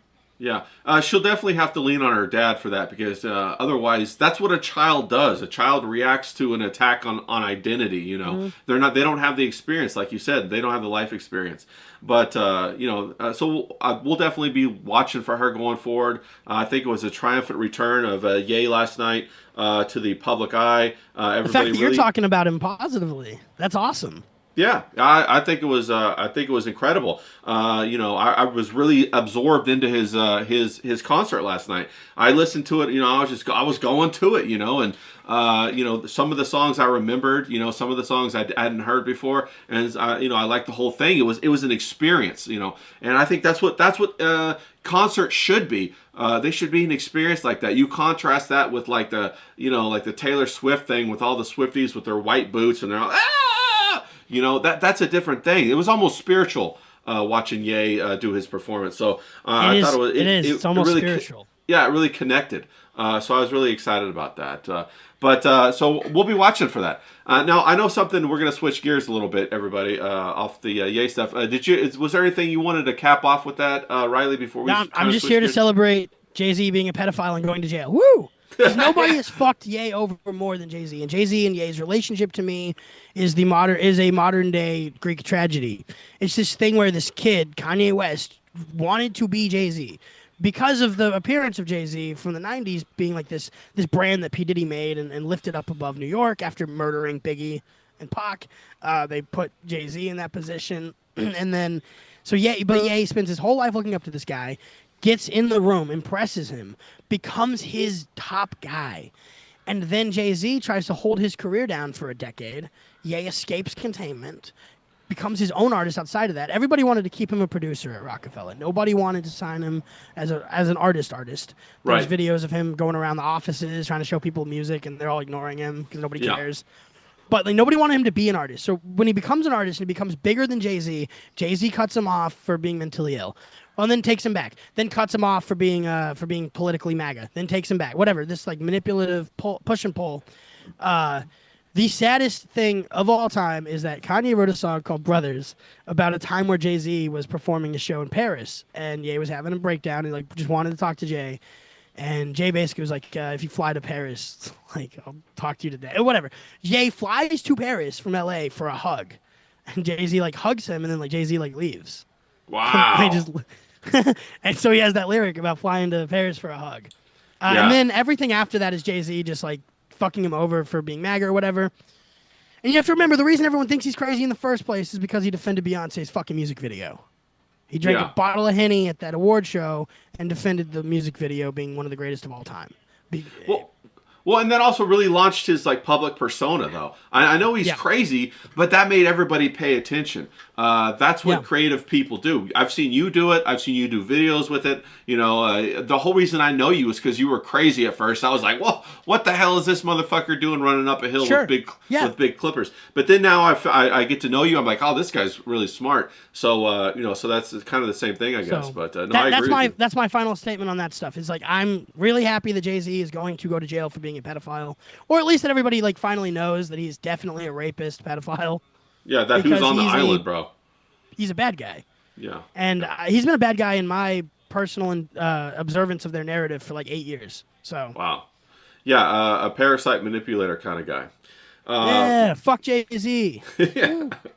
Now we're gonna switch topics a little bit. I know that I James. just want to say something quickly. I just want to say that I enjoy the creative musical genius that is Will Smith, and I also enjoy. I also enjoy Britney Spears being off the meds and doing a crazy, sexy, sultry knife dancing. Thank you very much. Boy, that Britney Spears, bro, her knife dancing is wild. I love it. I love it. She can slice and dice me anytime she wants, I tell you. Yeah, and she knows how to get attention. And that brings up our next topic, which is I know you wanted to talk about this briefly, James. Is the other day on the Jack Show, Anna flashed her ass on camera. How about that, bro? What was that all about? Well, this is the funny thing, wasn't it? Because you gave me the heads up because I was taking a piss because I don't like these people. I've never liked these people. I say mad shit about these people because, I've always thought Anna was rough as old Harry, mate. She's proper minger. And it's like she seems to be going in a different direction. And I saw that the Jack Show's taken a spin. Now, to me, the Jack Show died when Kelsey went off into the woods. That's the Jack Show to me. Kelsey was the talent of that show. He went off in the woods, never to be seen again. They kind of carried on with the three of them, plugged in Shane Davis, plugged in Ethan, and now Comic Skate seems to have left the building, and it's just Anna and Cecil. And I was like, God, that fucking Drip Camelot's turned up. I was like, I saw him, and they all had their heads in a different direction like this, and they look vague as fuck. So I made a comment, I go, look all their vague faces, and you go, do you know Anna got her arse out? And I go, no fucking way, no way. You're taking the piss or something. And he was like, no, you're being serious. And I was like, I don't get it, right? Because she's a wife and a mother. You know what I mean? And I know if I'm the geezer, I'm the husband, I don't want that shit. I feel disrespected. I feel like a cuck. You know what I mean? I feel like a bit like, what are you doing? You know what I mean? Getting your ass out. That's for me. That's not for all the fucking idiots in the chat to woggle over. You know what I'm saying? Yeah. I'm very, in that respect, once they're married, I'm very old school, very Italian, and I'm like, this shit's mad, man. What's she doing? Why is she going in that fucking direction? And then someone said in the chat, because I was watching Ethan's draw stream, because I wanted to hear what he had to say. It was like someone called Angela Schmalker or something. She goes, I hear Anna's auctioning off the panties, and I go, fucking hell, mate. She's a hair's breadth away from doing the old OnlyFans, mate. We're going to get the Zia streams, aren't we? I'm like, what is she doing, man? She's like a wife and mother. It's stupid to me. Shout out to weird. Go on, Riley. What were you going to say? It's just so weird to go down this path after having a family and money. I know, right? Yeah. Successful YouTube career. It's like backwards, maybe. All right, so for people who don't know, shout out to Hobo Chili Recipe in the chat, and also Sleeping Psychopathy. Hail to you, bro. For people who don't know, Anna, that Star Wars girl, she's a YouTuber. She's very successful, great YouTuber. Never wanted to show skin or show body or whatever. Just had a baby, trying to have a second baby. Now all of a sudden, she's willing to take her pants off and show her ass on a thong on stream. And I think the interesting part of it is the psychology. She did cosplay before. She's done, swimsuit, kind of calendars, and she sold them and all this kind of stuff. Why now is she interested in showing her ass off? What are your thoughts on that, Riley? Why now? Why not earlier, or why not never? Her YouTube channel is dead because the zeitgeist of Star Wars content has fallen out of favor, and it's a Rumble ad. Chris Pavlovsky sent her $1,200 personally, two $500 super chats, and $200 is another one, or Rumble rants, whatever. But I mean, he's the owner of Rumble, and he's giving her money, and he put the stream on the front page. And so if she feels like she's getting direct support on a platform that isn't dead, or that she perceives as not being dead, as growing, which, to be fair, hasn't even begun. I believe YouTube has 2 billion monthly active users, and Rumble has 85 million global monthly active users. Yeah, wow. Hardly the any. difference in those numbers are fucking insane to anyone who understands math. But I don't think YouTubers understand math. They think this is a new platform. They think there's an audience over there. They don't realize that the only people on Rumble are people that they brought to Rumble, and that's why Chris Pavlovsky gives them some money. Right. Now, it's an ad for Rumble. What about Kick? What are your thoughts on Kick? Dead platform already. You think it's dead? Are retards. Aiden Ross is an idiot. Yeah. Aiden Ross is an idiot. Yeah. Now, did you see your ass by any chance, James? Did you see her pop her ass up there, in her thong? See, this is the thing, man. I'm a very guy that's into women. I talk about sex and sexual things a lot, right? But I'm also a geezer that respects like the mother and respects like the husband and the family unit. So I know that's a bit of a contradiction, but I haven't watched it because I have no interest in it. You know what I'm saying? It's like, if they're single You know what I mean? It's fair game. You know, like Riley knows this with with Mint and Dude, Dalish yeah. and stuff like that. Well, like with Mint he's and more I, when we were dating and we were Yeah. doing stuff, yeah, that's different to me than yeah, if I had married some. Like I was never gonna marry her. If there was someone I was gonna yeah, like, if I had a wife, my wife would never be in sex yeah, work or yeah, something. Yeah. yeah. And that's how I feel about it. I haven't watched it. I'm not Yeah. going to watch it. I think, it's a weird thing. I don't know how old she is. Is she in her 30s? I think it's extremely disrespectful to her husband because her husband's got to think, am I not enough? You know what I mean? You've married me. We've entered into this relationship. We're building the family life. We've got the home. We've got one kid. I think she's got a stepdaughter because he's got a kid from a previous relationship. I think it's like, I don't understand why you're going down this route. Like Riley says, maybe she's trying to get a new audience. Maybe she's going to start doing the Zia streams and streams with Courtney. They do the bikini streams, don't they? Maybe she's going to go down that route, try and find a new audience outside of Comicsgate. But it's like a real retrograde move, isn't it? So it seems to me like a step backwards. It's like, why are you doing this now? When you were younger, when you were like in your 20s, when you were single, you should have gone full ball. And then once you started the family thing, you should knock that on the head because you're in a different aspect of your life. And I would understand it, but she also does her art, doesn't she? She's got her art channel where she does all that eye stuff. It's not like she hasn't got a talent and can't do other things on the stream. And I think she's with a group of people that are going to encourage her. Now, I don't care one way or the other, but Cecil will encourage her. Camelot will encourage her, Nick will encourage her, Zia will encourage her. So I could only see it going more down a path like that. And who's to say she won't do an OnlyFans? Because I know for a fact with people in this country, people like Lily Phillips are pulling down $500,000 a month on OnlyFans. Katie Price is pulling down 70 grand a month on OnlyFans. Kerry Katona is pulling down 150 grand. And if Riley's usually got a good feel for these things, if those Rumble rants tickled her fancy and turned her on, you know what I mean? And she sees that there's money on the table. Of course, she's going to show more flesh, isn't she? She's going to turn up to a stream in bra and panties, isn't she? That's going to be the next thing. She just rock up in a chair with her. Yeah. She can make a lot, James. Yeah. That's the thing too, right? Because Mint was able to make between 3 and 10 a month. So Anna's going to make $20,000 a month when she starts her OnlyFans. Is that going to be enough, do you think, Riley, to get her to do it full time? Do you think that seduction of that attention and that finance is going to do it? Or do you think she'll take heed and hang it up and just become a mother? Because what we're talking about her is the death of her YouTube channel. That's a lot of secondary attention that came to her and validation that came to her, and like almost like being famous kind of thing. It depends on what she wants. If she wants more attention or if she wants more money.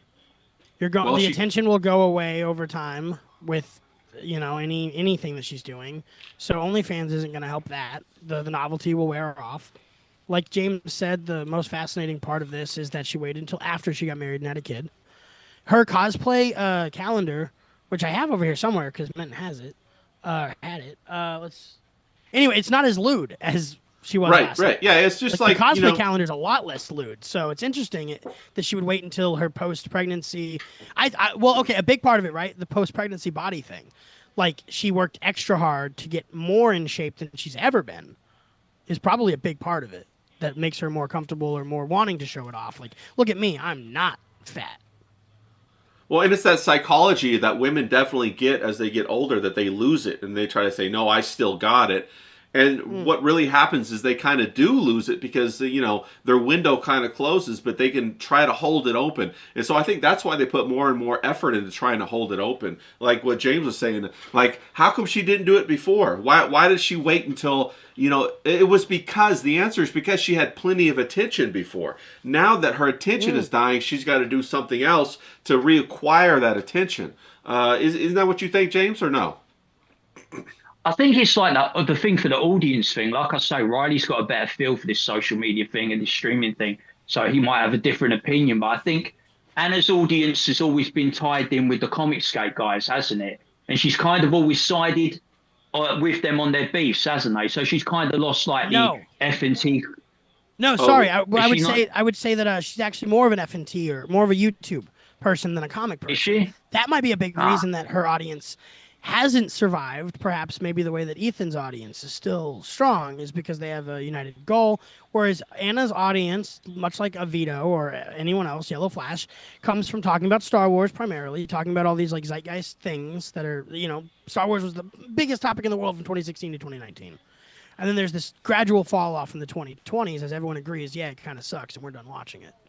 So you have, after that, you have this like slow death of the views on all of these topics. And I think actually Anna's value in Comicsgate is that she brought more outside audience to Comicsgate, more than she had the Comicsgate audience watching her. A lot of people who are into Comicsgate stuff don't watch Anna because a lot of people in Comicsgate are there to not listen to women lecture them about Star Wars. Facts. Yeah. So yeah, I actually just not to disagree with you too much, but I do think that I think it's maybe the other way around.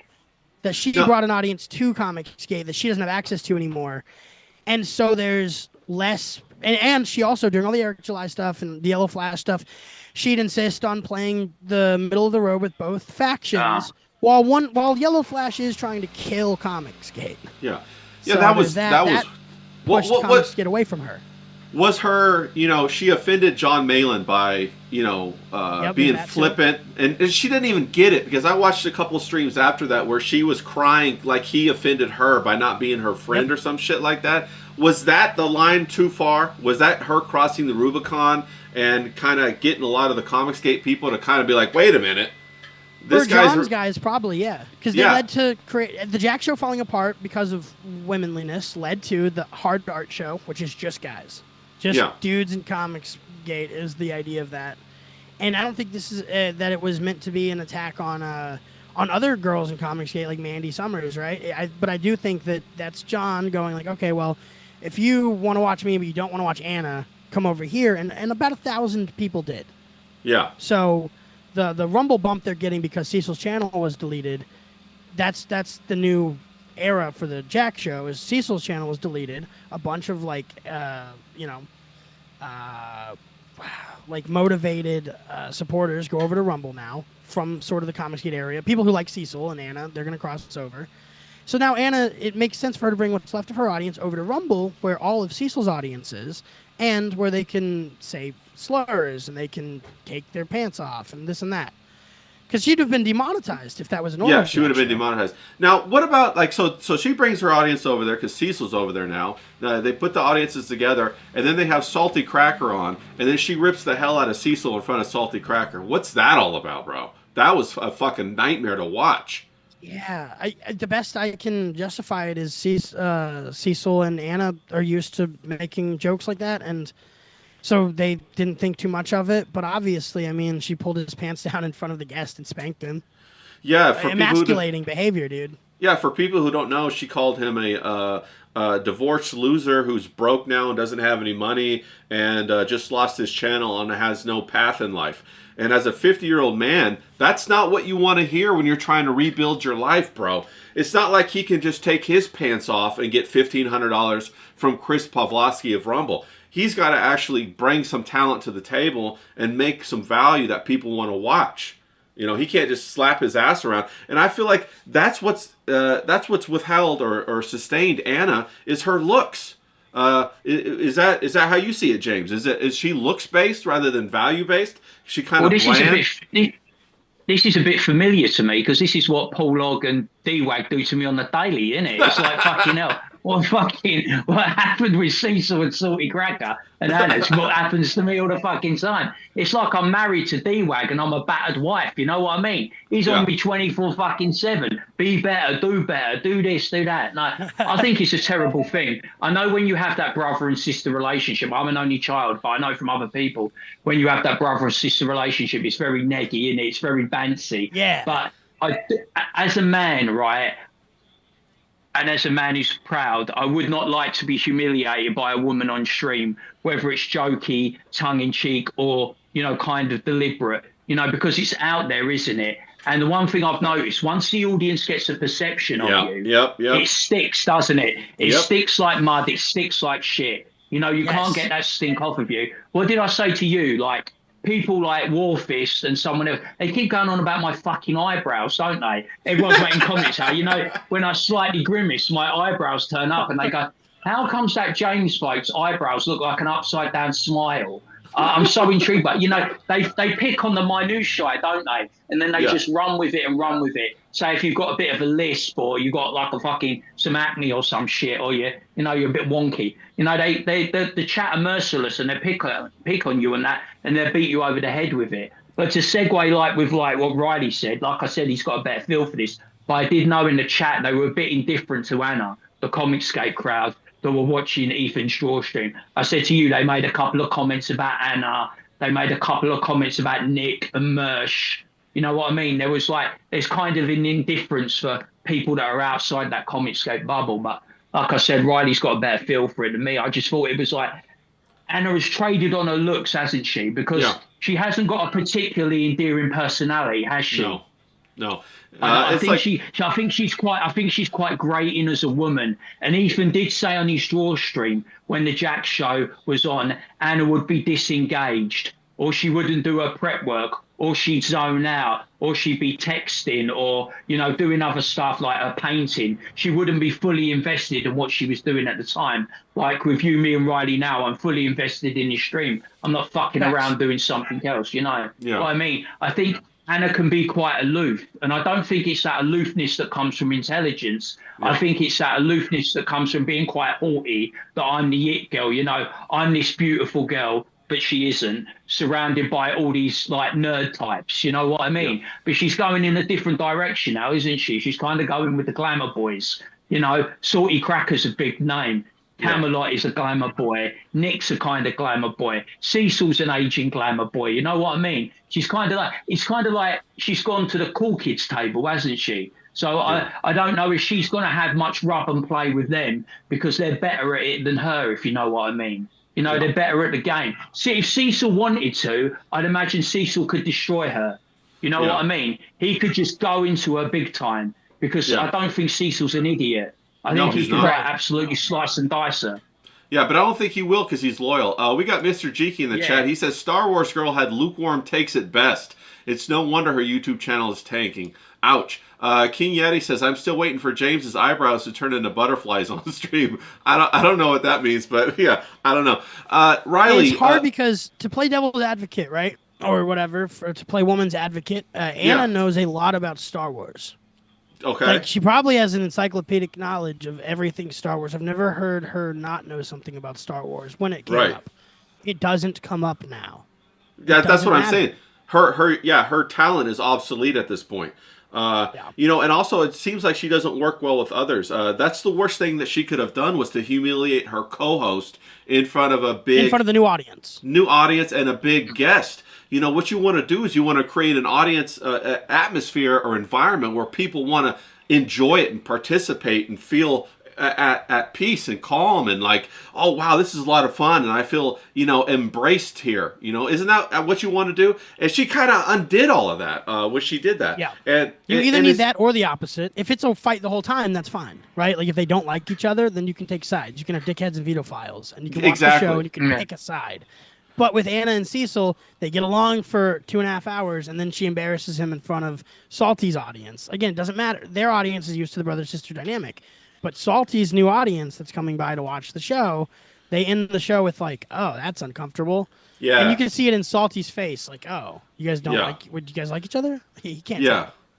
Yeah. And he doesn't want Anna to talk about him like that. So he's not going to be on the stream until she's comfortable talking about him like that. So now he's not going to come on 20, 40 times. And neither, exactly. And neither would I. You want them to feel like family. You want them to feel embraced. I definitely feel like that. And she kind of undid it. We got Mr. Geeky in the chat. He says a hotter 21-year-old with double D's can spew the same lukewarm takes and get 1,000 times more views. Tail is all this time. Yeah, she basically hit the wall. Doesn't play nice with others. So now it's not going to be overlooked anymore. Isn't that what you're thinking, Riley? Or no? Yeah. Yeah, no, I mean, I don't know about the wall and all that. You gotta understand too with the same thing's happening with Pokemon. Like, there's demographics though, so it's like you could be a MILF, you could do granny porn or whatever. If she wants to do an OnlyFans, she'll have an audience somewhere in there forever. Okay, but yeah, what she has hit the wall with is Star Wars takes. She's aged out of Star Wars content. Well, you know, and because it's easy to be attractive in a group of nerds, isn't it? Isn't that kind of where we're at right now? that's true too. Yeah. With Comicsgate, it's a lower bar. You know, you don't My ex have. is a good example. My ex is like a 6 in real life, but that Yeah. makes her like an 8 in this circle. And then everybody gives her money. Like I remember James was talking about how she went on a draw stream, and one of the famous artist guys, he only got $200, whereas your ex, she got like 600 or something like that. So that definitely counterbalances it out. Yeah. Yeah, Absolutely. yeah, and James, Well, what are to the commenters' take, Mr. Jiki just said about a hotter 20-year-old or 1-year-old show her abilities. When we did that Star Wars tweet, I mean, Mint even had some factual inaccuracies in the stupid tweet she was making, but nobody cared, right? Because it was Right. just about her tits jiggling while she yelled. Yeah, So exactly. anyone could do that. She doesn't even know anything about Star Wars. She Yeah. was just yelling with her tits jiggling. Yeah. That's all you need. That got Yeah. millions of views. Bro, a tit jiggle will bring the heat. Look at Frog Tony. We've been talking about that, and we had a little chat about Frog Tony because I posted that frog that got squished. And I was like, oh look, Frog Tony's down bad, bruv. But it's like Frog Tony was the ultimate mark, wasn't he? He's the ultimate simp. He's a comic guy, and he fell head over heels, didn't he, for Dalish? You look at Ethan Ralph. He's the ultimate mark. He's the ultimate simp. Scarlett turned up, and he fell head over heels for Scarlett. did. These did. people will always, they are not the cool kids, they are not the jocks, they are not the people that, treat the women indifferently, even though they fancy them, they play it cool, they work their way in. It's like their tongue out of their mouth straight away, like the cartoon. It's like, they're panting, they see a woman, and it's like, God, there's a woman in our space. Suddenly it becomes their obsession. Riley's girl, ex-Mint, it became their obsession. Scarlett became their obsession. I just thought it was funny because a porn star followed me. I thought that shit's funny, man. It's like, it's a good bit of banter, but I never actually even interacted with her. Not a tweet. Yeah. She just liked one of my tweets and followed me, and that was that. Never interacted with her. Never interested me that much. And it's That's like what she did with Ralph Ethan. too, right? At first, she liked one of his tweets, and he screenshotted it and tweeted out like, "Oh, look, she liked my tweet." Like, yeah, dude, she talks to everybody that'll talk to her. Yeah, and he fell in love with her. Yeah, facts. Yeah, over and over again. And that seems to be like what the nerd kind of guys do, right? Guys that don't have any experience with women do that. Like I remember back when I was going to engineering school and then I got a job as an engineer. Everybody would be coming up to me asking me questions about women or where did you go? How was the weekend? Did you have a date? All this kind of stuff. And I'm looking at these guys like, what are you guys talking about? Well, did you guys not go out on a date? Did you guys not go talk to women? I mean, we're on campus. There's like women everywhere. Why don't you just go up and talk to one? And but they were, oh my God, they were like petrified, And then of course, if I've ever brought women around and they were became comfortable with them, you could see them kind of trying to ease up like a feral cat, that's getting fed a little bit of food, and now they're coming around and they're like a little bit of like, oh my God, and then they're in love with her. Even though you're their friend, they met them through you, they become in love with her and then take her side on shit. That's ridiculous. And so, Yeah. they're very dangerous when it comes to women because they get mind controlled so quick. Yeah, we were talking about MK Ultra. What about Pussy Ultra, bro? Ultra Pussy will control your mind out of nowhere, dog. And It's these a way simps, worse drug. It's a way worse drug. And these simps can't handle it. And Riley, I'm sure you saw that. You had a little bit of a job career managing that. You saw behind the scenes everything that was going on. I'm sure it was a shit show. Absolutely. And every guy thinks that the stripper likes them. It's this age-old problem that you'll see on the internet somehow is worse, like with the frogs. It's worse. Stuff. Yeah, it's with worse. Bog Tony, and I try not to associate him with frogs because frog's a bad name. It makes frogs seem like slimy little freaks. But with Bog Tony, his problem is that he thought that the stripper liked him because she would talk to him off hours or off platform, but that's like out of off hours, right? When the stripper gives you her cell phone number so that she can get money from you later. It's not because she really wants to go on a date. It's because you gave her a lot of money tonight, and she knows that you're going to give her a lot more money on Saturday when she's not at the club, and you call her to come over to your house, right? She don't have to split the money, yeah. Yeah, exactly. When she's not working for the club, it's like this extra, she gets more of it. And that's, I think, the arrangement that a lot of these guys will fall into where they're paying off. I've seen a lot of people wanting to pay off platform for content. Yeah. And the girls think, oh, this gives me more money. I'm not giving 20% away. What it really does is it gives the guys this really obsessive parasocial relationship boost. It gives them access, right? It gives them Yeah. private access into your life 24/7. So that in that context, the stripper is never off the clock. Never. Yeah. And so that's crazy. That's the worst They're part paying about the for the guild. OnlyFans zeitgeist. What was that, James? James? They're paying for the girlfriend experience, aren't they? They don't have a girlfriend. They don't have a wife. They're not in a relationship. And like Riley says, when off the clock, they're paying for the girlfriend experience. And these women, forgot that was a they term, are James. savvy. Yeah, Because they're that's the all it is savvy- now.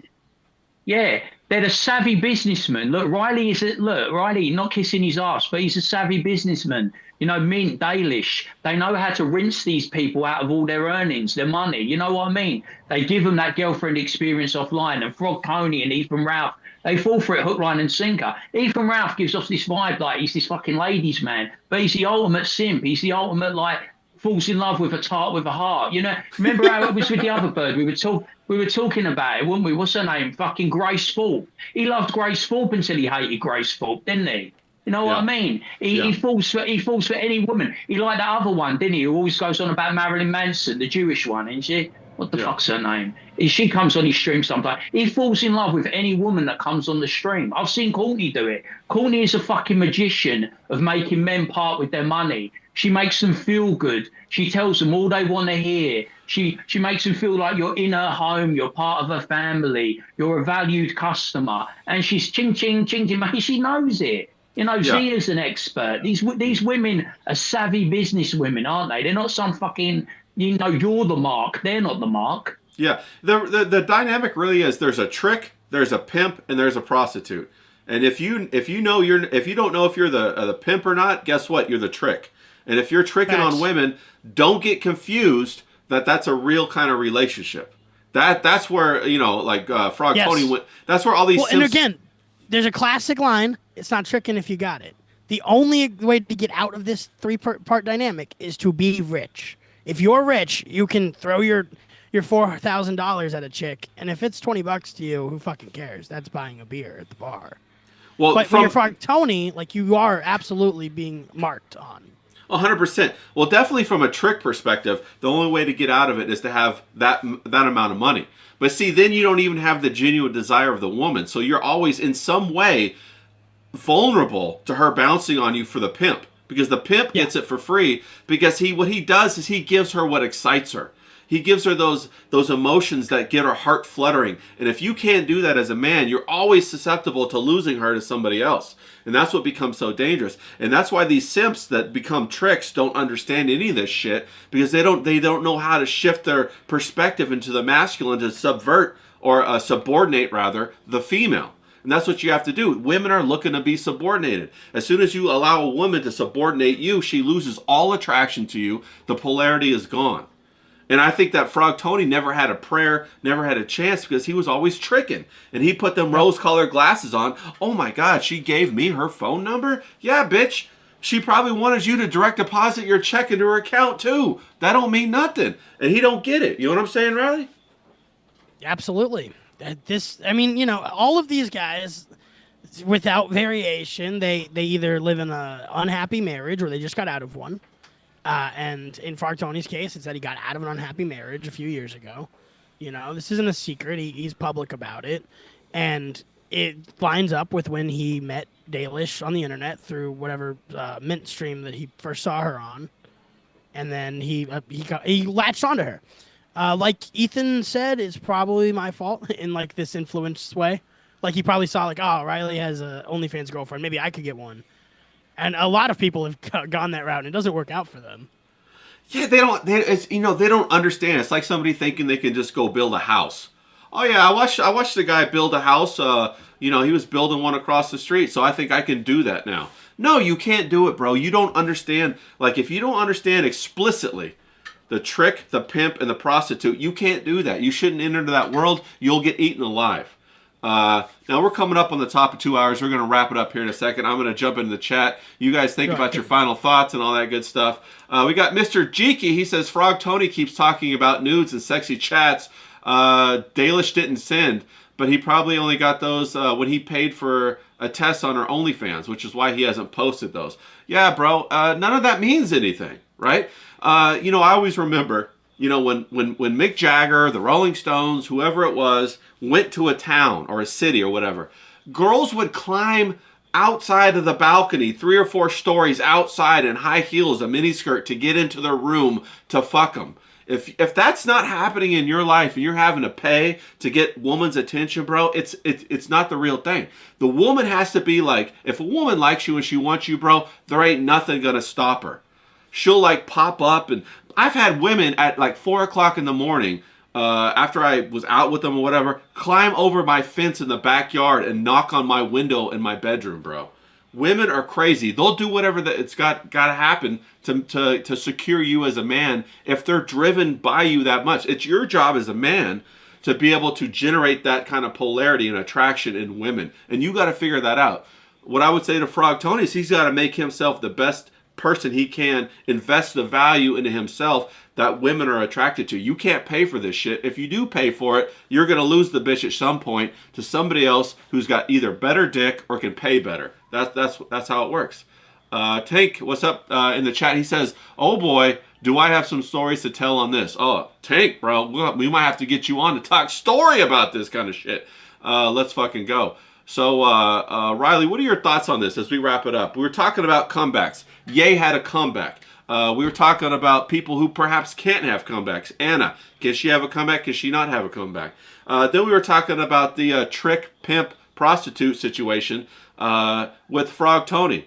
Can he have a comeback? Can he not have a comeback? Or just in general, your idea about comebacks. If you have something of value, if you are undeniably valuable to other people, if you can offer them something they cannot make for themselves, then you can always come back from anything. The reason that people do like Hitler is because some people think that he had some redeemable qualities, right? Now, I'm sure we could find some. For me, it's Hugo Boss. Like, it was made for him. The Maybach, that's Kanye's favorite part of it. Like, the economy, the German economy, took it from zero to hero in like 6 years. So it's great you use the worst example of, you use a person everybody hates the most, you can still find like redeemable qualities, right? So there can be, in the modern era, Ye is a perfect example of that because the clothes he makes are good. Like, I mean, I don't know, he could be on the Epstein list, I'd still wear this shirt because I like the shirt. It doesn't matter what Ye does or says, I like his music and I like the clothes that he's selling me. And so I'm going to wear them and listen to those things. As for the pimp trick dynamic and all that, it's important to remember that that when I got with so my ex came to me because I said if she paid me $40 and drove 11 hours to where I lived, I'd let her have sex with me. Nice. I didn't give her $1. I didn't beg. I didn't borrow. That's the pimp. Right, you're in the pimp position. Yeah, exactly. I allowed her to come to me and give me some money, and she never wanted to leave, so I never kicked her out. And then I let her leave when she wanted to leave. Yeah. It's really about living your own life without making it about the other person that I think is where you'll find your success with women. If you're looking to be like a wife guy, you're probably going to have a hard time. But if you're doing something that is consistent and undeniably valuable to other people, then people will find that. They'll see your value. And women love value. Yeah. So, yeah. But you know, you can always have some other guy come by and offer her more money and simp for her more, and then they will divert their attention. No, it's so 100%. That's what happened to me. That's 100. Yeah, that's famous. John's like, I'll give you all of my elderly parents' credit card money, and you'll never have to work another day in your life. And it's like, okay, good luck with that. Yeah. Well, hey, I mean, there's a lot of credit on that card. But no, I use the pimp, the prostitute, and the simp as archetypes for characters to be when you're out in the world. I don't mean it explicitly as a pimp, a trick, and a prostitute. The pimp understands the value that women are attracted to and uses that masterfully to captivate the woman. The simp doesn't have a clue and just tries to give whatever she wants and subordinates himself. So he's always going to be the victim. The question to you and all the men in the chat is, do you want to be a victim or do you want to be the person that's in control of your relationship? And that's what you have to do. You have to work on yourself to do that. Riley, anything else before we go to James? No, not at all. And I'm Okay. gonna pop out while James is talking because I have to go do a JJ Trujillo interview. At No, 4 thanks for o'clock. popping by. I appreciate you dropping in here. Good Cheers, luck man. with the Have a rest good of your one. day. Go kick course. some ass, bro. Thank Yes. you. Now, James, Thank you. what are your thoughts on this? You're a good-looking guy. You understand this kind of stuff. You've had women come at you, flock at you, all directions. You still have it to this day. What are your thoughts on this dynamic? Is there a comeback? The pimp, the simp, and the prostitute relationship archetypes. What are your thoughts? I think one of the things that we're really struggling for now is everything is much of a much. So if you are a unique talent, you can pretty much do anything and anything to anyone, and there will always be a comeback for you. If you're exceptionally talented, if you're unique as an individual, because I think, like I say, it's all a bit vanilla at the moment, isn't it? It's much of Yeah. a much in all forms of entertainment. So I think Kanye West he's like a rare diamond, isn't he? You know what I mean? He's someone who commands respect. He's got talent. He's engaging. He draws people in. Someone like that will always have a home. But with regards to like how we feel about women and that dynamic, I think the online world is very small. There's very few exceptionally attractive women online or women that are available. And I think a lot of people that are in the chats every night, they fall in love, don't they? Yeah. I hate calling them simps, but they fall in love straight away. If you see what's going on in the Dabbleverse, they can't believe that a porn star like Scarlett's there, and they're all fighting over her, aren't they? Like rats in a sack. They all want to own her. They all want her to be on their show. The Meltons, the other guys, whoever, I don't really know their names, but they're all fighting all over her, fighting for her. Ethan tried to get in there and fight for her, and they immediately fall in love with this with a heart ex-porn star who's a bit trashy but kind of still got it. And I think, you should be looking more outside. A lot of people in our chat are married. They've got relationships. I think you should be going to bars. I think you should be going to pubs. I think you should be going to clubs. I think you should be going to restaurants. I think you should be like getting away from online dating and doing it old school. I agree. Get out there amongst it. Taste it, touch it, feel it. It's nice. It's visceral. It feels good. Smell it. Breathe it in. Get back to the old school way. You're never gonna Frog Tony was never gonna fucking sweep Dalish off her feet. They were never gonna get engaged. They were never gonna get married. They were never gonna have their happily ever after. So ultimately, it's fruitless. He's fallen in love with a fantasy. Even if they had sex, it probably isn't gonna feel or be the way he wants it to be. Know what I mean? It's probably going to be more like a business transaction. You know what I mean? And then he'd be like, what was all the fuss about? Yeah. You know what I'm saying? Yeah. It's kind of like that. He's fallen in love with an e-girl. Yeah. I'm sure there's plenty of people that have fallen in love with an e-girl. You know what I mean? I make lots of jokes about Courtney, but that's all it is. It's the jokes, it's the bands, it's the back and forth. It's entertainment, Yeah. Maybe we'd like Courtney to come on stream and help us, because she's good at what she does and she's entertaining. We're building up business relationships. And that's what Frog Tony should be doing. He should see Dalish as a business relationship to help grow his stream. But, they fall in love, don't they? And that's the wrong way to do it. You fall in love outside of this environment. You don't fall in love with the people on there. You know what I mean? And I'd say that for a man and a woman and a man, whichever way you want to go about it. No, I think those are really good words. You don't fall in love with the beautiful lie. You have to seek out the truth. Riley in the chat, he says, great chat, guys. James is exactly right about women and men dynamics. So take notes if you need them. I completely agree. And I think that's a perfect way to end it. If you want to have a comeback, you have to give value to your audience. Your audience might be like Kanye, everybody that loves music, or it could be you're a man that wants a woman. Well, that's your audience. You have to understand how to give value to that audience and how to captivate that audience in real life, not online or anything like that, because you have to have a relationship in real life. All of this stuff online is how you basically, it's a beautiful illusion. I can make you guys think I was like 6 feet 6'9", or I can make you guys think I was like a midget, you know, based upon how I do the camera work. It's an illusion. But when you meet me in real life, you're going to be like, okay, well, he's not 6'9", and he's not a midget. He's just right in the middle, about 5'11". He's just a normal bloke. We're just normal normal guy. blokes having a Just a normal chat. guy. We're Yeah. just normal people. No different to the people that are in the chat. You know, no people, no different to anyone that you meet in everyday life. You know what I mean? We're just normal people that are happening to come together, couple of hours, give you entertainment, you know, try and talk, you know, right a few wrongs, you know, set the world to rights. And that's what we're doing. But in real life, we are just normal. And I think what happens with the guys like Frog Tony and Ethan Ralph, they put these women on a pedestal. They don't see them as normal. They don't see them as relatable. They don't see them as someone who they can engage with in real life. It's like, they have that starstruck, don't they? You know what I mean? It's like they get starstruck by an attractive woman giving them attention. You know, because I said with Ethan Ralph, he's kind of like out there in the middle of nowhere in Mexico. He's got no family. He's got no friends. I doubt he's in any kind of like relationship with a woman. You know what I mean? It's very lonely. So when you get a drip of that attention, you exaggerate the feeling and you miscalculate it and think it's love. And it's little more than lust. You know what I mean? You're just desperate and you're lusting after a woman that you find attractive. And that's like a really bad thing because the dynamic is awful to watch. It's like you're not watching a man interview a woman. You're watching a man with his tongue out on the floor, you know, begging this woman to show him the slightest bit of kindness. And it's like, and then you saw with the pill stream afterwards, that was kind of worse than any Frog Tony behaviour. Yeah. Ethan's behaviour. He couldn't last an hour basically lusting after a girl that wouldn't give him the fucking time of day. Yeah, no, that's 100% right.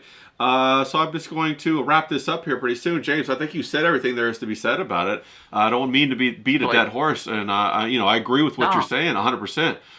We got Curly in the chat. He says that the attachment to appearance, 100% agree with you on that one. Pat in the chat says, you're not 6'9"? Nah, I'm not 6'9". I'm 6'7". Don't worry about it. Tank I'm says 5'1". Yeah, James is 5'1". Tank says, normal people, gross. Yeah, you got to be, the thing about tricks and prostitutes is that tricks don't look for a relationship. They want the prostitute to stroke their ego. And when you're a normal person and you're looking to have a relationship, both of you should be focused on the other person's needs. And that doesn't happen in that dynamic, the trick, the prostitute, and the pimp. That doesn't happen. That's all about extortion and illusion and lie. And so that's why you can never fall in love from that. So it's a big waste of time. All right, people, we're going to wrap it up. Great chat with everybody. Thanks for everybody for coming by. Curly, Tank, Pat, Mr. Jeeky. Thanks to Riley for jumping in here. Shout out to everybody who didn't get by, but we'll watch it later. We love you guys. And let's fucking go. Knuckle to everybody out in the chat. Knuckle to James. Thanks, James. Had a great talk with you. Thanks, Riley. Had a great talk with you. Sure. All right, people. We out.